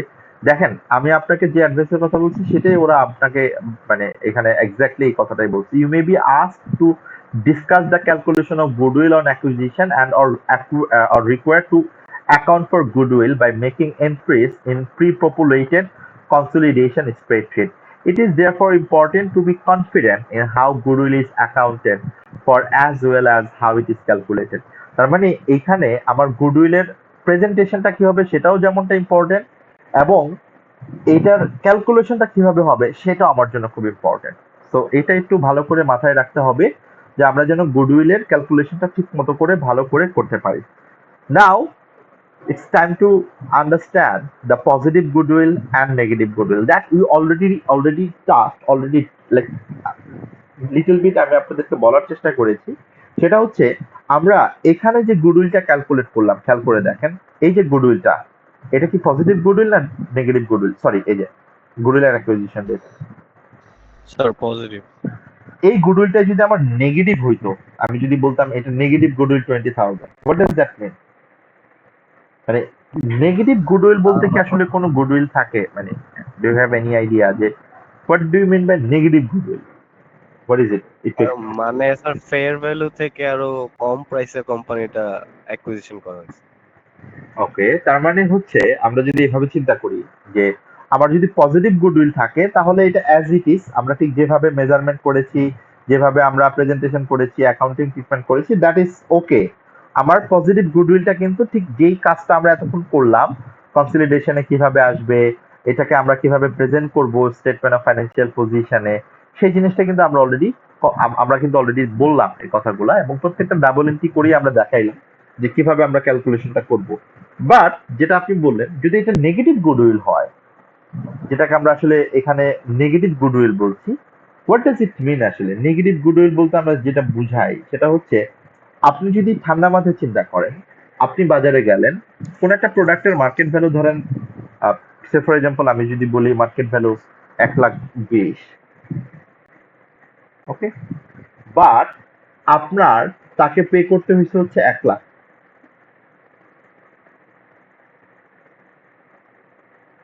ওকে, এখন আপনি মার্কেটে গিয়ে কোন একটা প্রোডাক্ট নিয়ে বার্গেনিং করতেছেন, ওকে, বার্গেনিং করলেন, বার্গেনিং করে আপনি যখন সেটা কিনলেন, আপনি যখন পারচেস করলেন, তখন আপনি মার্কেট ভ্যালুর থেকে, মানে আপনি যে ফেয়ার ভ্যালু আছে, ফেয়ার ভ্যালু হচ্ছে ওটা 1,20,000, বাট আপনি তাকে 1,00,000 টাকায় রাজি করাইতে পারছেন, মানে 1,00,000 টাকা আপনি তাকে দিলে সে আপনাকে, মানে তার শেয়ারটা দিয়ে দিবে, মানে তার তার প্রোডাক্টটা অথবা তার অ্যাসেটটা সে দিয়ে দিবে, নেট অ্যাসেট আপনাকে দিয়ে দিবে। এইটা প্যারেন্ট কোম্পানির জন্য আমরা বলতেছি নেগেটিভ গুডউইল, বাট গুডউইল তো কখনো নেগেটিভ হয় না। গুডউইল কি কখনো নেগেটিভ হয়? নো স্যার, না এমন তো নয় যে কোম্পানির মানে মানে মানহানি হয়েছে। আমি তো এটা করতে পারবো না যে, সে ফর এক্সাম্পল আমি যদি এভাবে চিন্তা করি যে আমি আমার এই যে গুডউইল 28,000 এখানে দেখাচ্ছি, এখানে আমি নেগেটিভ গুডউইল হিসেবে দেখাবো হচ্ছে ধরেন সে ফর এক্সাম্পল 20,000, এরকম কি আমি করতে পারি? মানে এরকম কি কোনো আলটিমেটলি আমার ওয়ে আছে যে আমি আমার অ্যাসেটটাকে নেগেটিভ অ্যাসেট হিসেবে দেখাচ্ছি, মানে গুডউইলটাকে আমি নেগেটিভ গুডউইল হিসেবে দেখাচ্ছি? তো no sir, there is no such word for negative goodwill. এখানে প্যারেন্ট কোম্পানির কি হয়েছে খেয়াল করে দেখেন তো। প্যারেন্ট কোম্পানি ওর বার্গেনিং পাওয়ারের জন্য, মানে ওর বার্গেনিং অথরিটির কারণে, due to that reason, parent কোম্পানির এখানে একটা গেইন হয়েছে না, মানে ওর একটা ইনকাম হয়েছে না, ইনডিরেক্ট ইনকাম, ইনডিরেক্ট একটা রিটার্ন পাইছে না ও। Yes sir. Okay. That is called bargain purchase. So please do note it.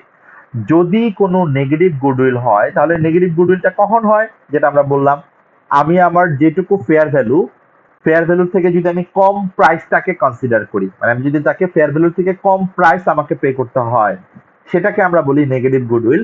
In such word there is no such word for negative goodwill, rather we call it a gain on bargain purchase. যেহেতু এটা আমার জন্য একটা gain, তাহলে আমাকে এটা এখন কি করতে হবে? এইটা আমাকে প্যারেন্ট কোম্পানির রিটেন আর্নিংস এর সাথে এটা আমাকে অ্যাড করে দিতে হবে। তাহলে প্যারেন্ট কোম্পানির রিটেন আর্নিংস আমি কোন ওয়ার্কিং এ অ্যাড করি, মানে কোন ওয়ার্কিং এ এটা আমরা দেখাই প্যারেন্টের রিটেন আর্নিংসটা? ওয়ার্কিং 5। ওয়ার্কিং 5 এ। তাহলে এই বার্গেন পারচেজ যেটা নেগেটিভ গুডউইল যেটা, সেটা আমার ওয়ার্কিং 5 এ আমার কনসলিডেটেড স্টেটমেন্ট অফ ফাইন্যান্সিয়াল পজিশনের গ্রুপ রিটেন আর্নিংস এর সাথে আমাকে অ্যাডজাস্ট করে দিতে হবে, এবং যেটা আমার আলটিমেটলি এইখানে গুডউইল ক্যালকুলেশনে কোনো প্রকার গুডউইল আসবে না, মানে আমার কোনো প্রকার গুডউইলই আলটিমেটলি ফাইন্যান্সিয়াল পজিশনে প্রেজেন্ট করতে হবে না। That is called positive goodwill and negative goodwill. যদিও এটাকে আমরা নেগেটিভ গুডউইল বলবো না, প্লিজ এটাকে আমরা বলবো bargain purchase. Yeah please Rocky. Sir, জিনিসটাকে যদি একটু সাম আপ করে বলি আর কি, তো আমরা ছোটবেলায় একটা অ্যাকাউন্টিং ট্রিটমেন্ট করতাম না, যে আমরা একটা কোথাও দোকানে গেলাম, জিনিস পারচেস করলাম ফর সাপোজ $10, বাট ওখানে আসলে আমি একটা ক্যাশ ডিসকাউন্ট পেলাম $2-এর। তো সেই $2টা আমরা আমাদের ইনকাম স্টেটমেন্টে ডিসকাউন্ট রিসিভড হিসেবে that I can understand, but that you can consider sum up করলে, but this is not discount sort of thing, হ্যাঁ? But আপনি না মানে কনসেপ্টটা অনেকটা মোটামুটি ওরকম, এমন হচ্ছে না যে আমি এটা আর্নিংস অ্যাড করছি। আপনি আপনার আর্নিংস অ্যাড করছেন, রাইট? আপনি প্যারেন্ট কোম্পানি হিসেবে you are having indirect income actually. Indirect income, right. মানে কনসেপ্টটা মোটামুটি কিছুটা ওরকম না? অনেকটা ওরকম, হ্যাঁ। যেমন এখানে কি হচ্ছে, আপনি কিন্তু এটার জন্য ডিরেক্টলি কোনো ক্যাশ পাচ্ছেন না, মানে আপনি কি এটার জন্য কোনো ক্যাশ পাচ্ছি না কোনো আর কি। ক্যাশ পাচ্ছেন না, বাট হোয়াট ইজ হ্যাপেনিং, আপনার ক্যাশ আউটফ্লোটাকে প্রোটেক্ট করতেছে। যেখানে আপনার ক্যাশ মানে আমার আউটফ্লো হওয়ার আউটফ্লোটা কথা, কমে যাচ্ছে আর কি। right, মানে ক্যাশ আউটফ্লো হওয়ার কথা 1,20,000, সেখানে আপনার আউটফ্লো হচ্ছে 1,00,000। ওকে, সো ওই কনটেক্সটটা যদি আপনি এখানে চিন্তা করেন, that sort of similar but of course not same, মানে yes, same similar but but not same আর কি। yeah, it is called same but different, হ্যাঁ। Now, the final topic related to the goodwill thing. We all know, আমরা একটু ভালো করে চিন্তা করি, goodwill. Goodwill-এর কি, মানে it is an intangible asset, এটা নিয়ে তো আমাদের কোনো ডাউট নাই, রাইট? এটা অলরেডি আমরা ডিসকাস করলাম। Goodwill-এর amortization কেন হয় না, কেউ বলতে পারবো আমরা? Anyone? কারণ এটার তো কোনো আর কি ফিক্সড কোনো মানে ইউজফুল লাইফ নাই। বাকিরা agreed? Yes, sir. Agreed. Okay, perfect. So আমরা যেই ইনট্যাঞ্জিবল অ্যাসেটের কোনো ফিক্সড ডেফিনিট ইউজফুল লাইফ থাকে না, সেগুলোকে আমরা কখনোই কিন্তু আমার আলটিমেটলি অ্যামোর্টাইজেশন আমি করি না। বাট এগুলোর ক্ষেত্রে আমাকে অবশ্যই ইম্পেয়ারমেন্ট টেস্ট করতে হয়, সাচ অ্যাজ গুডউইল, যেহেতু এটা একটা ক্যাশ জেনারেটিং ইউনিট আমার জন্য সাবসিডিয়ারির, সেই ক্ষেত্রে এইটাকে আমার অবশ্যই ইম্পেয়ারমেন্ট টেস্ট করতে হবে প্রতি বছর। It is mandatory. আমাকে দেখতে হবে আমার এই গুডউইলের কোনো ইম্পেয়ারমেন্ট হয়েছে কিনা। যদি ইম্পেয়ারমেন্ট হয়, তাহলে আমাকে ইম্পেয়ারমেন্ট লসের এন্ট্রি দিতে হবে। What is the double entry for impairment loss? Impairment loss debit, that is called retained earnings and non-controlling interest debit, and আমি যদি ক্রেডিট বলি গুডউইল ক্রেডিট। সেই ক্ষেত্রে আমার এই ইম্পেয়ারমেন্ট লসটা কিভাবে আমি আমার কনসলিডেটেড ফাইন্যান্সিয়াল স্টেটমেন্টে অ্যালোকেট করব, সেটা ডিপেন্ড করবে আমি কোন মেথডটা ইউজ করছি। আমি আবারও বলছি, আমি আমার এই ইম্পেয়ারমেন্ট টেস্টটা কিভাবে, আমি ইম্পেয়ারমেন্ট লসটা কিভাবে আমি অ্যালোকেট করব among my NCI and parent, সেটা ডিপেন্ড করবে আমি গুডউইলটা কোন মেথডে ক্যালকুলেট করেছি। গুডউইল ক্যালকুলেশনের আমার দুইটা মেথড আছে, একটা হচ্ছে ফুল অ্যাকুইজিশন মেথড, যেটা আমরা গত ক্লাসেও বলেছি আপনাদেরকে এবং এর আগেও আমি দেখানোর চেষ্টা করেছি। আরেকটা হচ্ছে পার্শিয়াল গুডউইল মেথড। ফুল অ্যাকুইজিশন যেটাকে আমরা বলি, আমরা এই যে গুডউইল গুলো ক্যালকুলেট করে দেখাচ্ছি, এগুলো কিন্তু ফুল অ্যাকুইজিশন, যেখানে আমরা এনসিআই কে কনসিডার করছি to calculate my total value of consideration. আর যদি এটা আমার পার্শিয়াল গুডউইল মেথড হতো, তখন আমি এনসিআই কে কনসিডার করতাম না, তখন আমার নেট অ্যাসেটের 60% আমি নিতাম এবং আমার পার্শিয়াল গুডউইলটা আসতো। আমি যদি সাইড বাই সাইড ক্যালকুলেট করে দেখাই, এটা হচ্ছে আমার ফুল গুডউইল মেথডের ব্যাপারটা, ফুল গুডউইল। এবং আমি যদি পার্শিয়াল গুডউইল মেথডে যাই, তাহলে আমার আলটিমেটলি গুডউইলটা কিভাবে হয়, এটা হচ্ছে আমার ফেয়ার ভ্যালু অফ কনসিডারেশন কত পার্সেন্টের, এটা আমার 60%-এর, সেখানে আমার কোনো এনসিআই আসবে না। এবং নেট অ্যাসেট অফ সাবসিডিয়ারি আমি কত নিব, 1,20,000, বাট এটার কত পার্সেন্ট নিব আমি, 60%। তখন আমার গুডউইল অ্যাট অ্যাকুইজিশন ডেট কত আসবে, 28,000, যেখানে এখানে আসছে হচ্ছে আমার 35,000। তো এই ডিফারেন্সটা আমি কিভাবে এফেক্ট করব, ডিফারেন্সটা আমি এফেক্ট করব, একটা হচ্ছে আমার গুডউইল অ্যামাউন্টটা ডিফার করবে, প্লাস আরেকটা জায়গায় আমার ডিফারেন্স হবে, that is called impairment loss. খেয়াল করে দেখেন, আমি যখন ফুল গুডউইল মেথড ক্যালকুলেট করছি, তখন আমি যেহেতু এনসিআই কেও কনসিডার করছি, তো সেই ক্ষেত্রে আমার ইম্পেয়ারমেন্ট লসের ক্ষেত্রেও আমার ইম্পেয়ারমেন্ট লসের পোর্শনটাকে এনসিআই এর মধ্যে অ্যালোকেট করতে হবে এবং গ্রুপের মধ্যে অ্যালোকেট করতে হবে। আর পার্শিয়াল গুডউইল মেথডে যেহেতু আমি এনসিআই কে কনসিডারেশনে আনছি না, সেই ক্ষেত্রে এখানে আমার ইম্পেয়ারমেন্ট লসটাকে এনসিআই এর মধ্যে অ্যালোকেট করতে হবে না। এই কথাটা আমরা এর আগেও আই থিংক বলার কথা বলেছি, বাট সেটা আলটিমেটলি এখানেও আমরা কভার করলাম। And I think that's wrap up of our syllabus of goodwill. আপনাদের আমি দুইটা হোমওয়ার্ক দিচ্ছি, মানে দুইটা হোমওয়ার্ক না, আসলে হোমওয়ার্ক একটাই। একটা হচ্ছে আপনাদেরকে আমি যে এক্সাম্পল গুলো বাসায় দেখতে বললাম, গুডউইলের যে এক্সাম্পল গুলো, রেলেভেন্ট এক্সাম্পল গুলো, প্লিজ প্লিজ এগুলো অবশ্যই বাসায় দেখবেন। অ্যান্ড আমরা প্রত্যেকটা চ্যাপ্টার পর একটা কুইজ দেখি। এই কুইজগুলো অবশ্যই আপনারা ট্রাই করবেন বাসায়, হ্যাঁ? এবং আপনারা যদি দেখেন এখানে 5টা কোয়েশ্চেন আপনারা ফার্স্ট অ্যাটেম্প্ট যদি আপনারা শেষ করতে পারেন এবং 100% যদি আপনাদের কারেক্ট আনসার হয়, that is a brilliant thing. And then you guys can explain যে গুডউইলের ক্যালকুলেশনটা কিভাবে হয়, প্রেজেন্টেশনটা কিভাবে হয়, এটার ডাবল এন্ট্রি গুলা কি, অ্যাকাউন্টিং ট্রিটমেন্ট গুলা কি। Okay, so that is our part for today. আমরা আজকে যে টপিকটা নিয়ে কথা বলার কথা ছিল, we tried our level best and আলহামদুলিল্লাহ আমরা প্রপারলি কমপ্লিট করতে পেরেছি আমাদের গুডউইল পার্টটা। আমার নেক্সট টপিক হচ্ছে চেঞ্জেস ইন শেয়ার হোল্ডিং, যেটা আমরা একটু বেসিক একটা কথা বলছিলাম যে আমাদের যদি কোনো কারণে স্টেপ অ্যাকুইজিশন হয়, সাবসিডিয়ারি ডিসপোজাল হয়, সেই ক্ষেত্রে আমরা কিভাবে কাজগুলো করব। তো this is the most complicated part. এর পরের পার্টটা খুব বেশি কমপ্লিকেটেড না, অ্যাসোসিয়েটেড যে পার্টটা, that is more easier. So hopefully আমরা next week a group accounting, that is a 30 marks of the questions, 30% of our syllabus, আমরা hopefully next week এর মধ্যেই আমাদের past year কিছু question practice করতে পারবো আপনাদের সাথে। Let's see, let's hope for the best, and again I would request you guys to go through with the study hub thing. Please আপনারা study hub go through করেন and let me know if you face any challenge. And sir আমরা কি sir practice গুলো sir start করব study hub, ইয়া মানে practice গুলো আপনি start করে দিতে পারেন। ইয়াস, মানে আপাতত আপনি এখন পারবেন। যেমন আপনি যদি একটা প্র্যাকটিস কোশ্চেনে যান, আমি জাস্ট এমনি দেখানোর জন্য গ্রুপ অ্যাকাউন্টিং, আমি জাস্ট রিবি কোম্পানিতে যদি যাই, সে ফর এক্সাম্পল আমি এখানে গেলাম।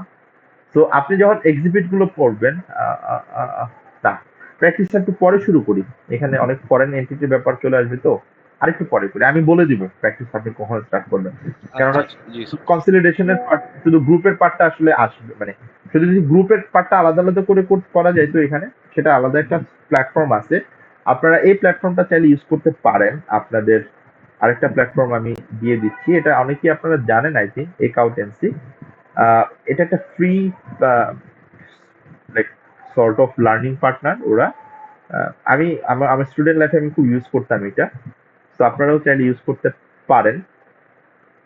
এটার মধ্যে পাস্ট ইয়ার কোয়েশ্চেন গুলো সুন্দর করে আছে, এইটার নোটগুলা খুব মোটামুটি ভালো, আন্ডারস্ট্যান্ড। আপনারা সাইন আপ করে নেন আপনার ইমেল দিয়ে, দেন আপনি এটার স্টাডি নোটগুলো ডাউনলোড করতে পারেন।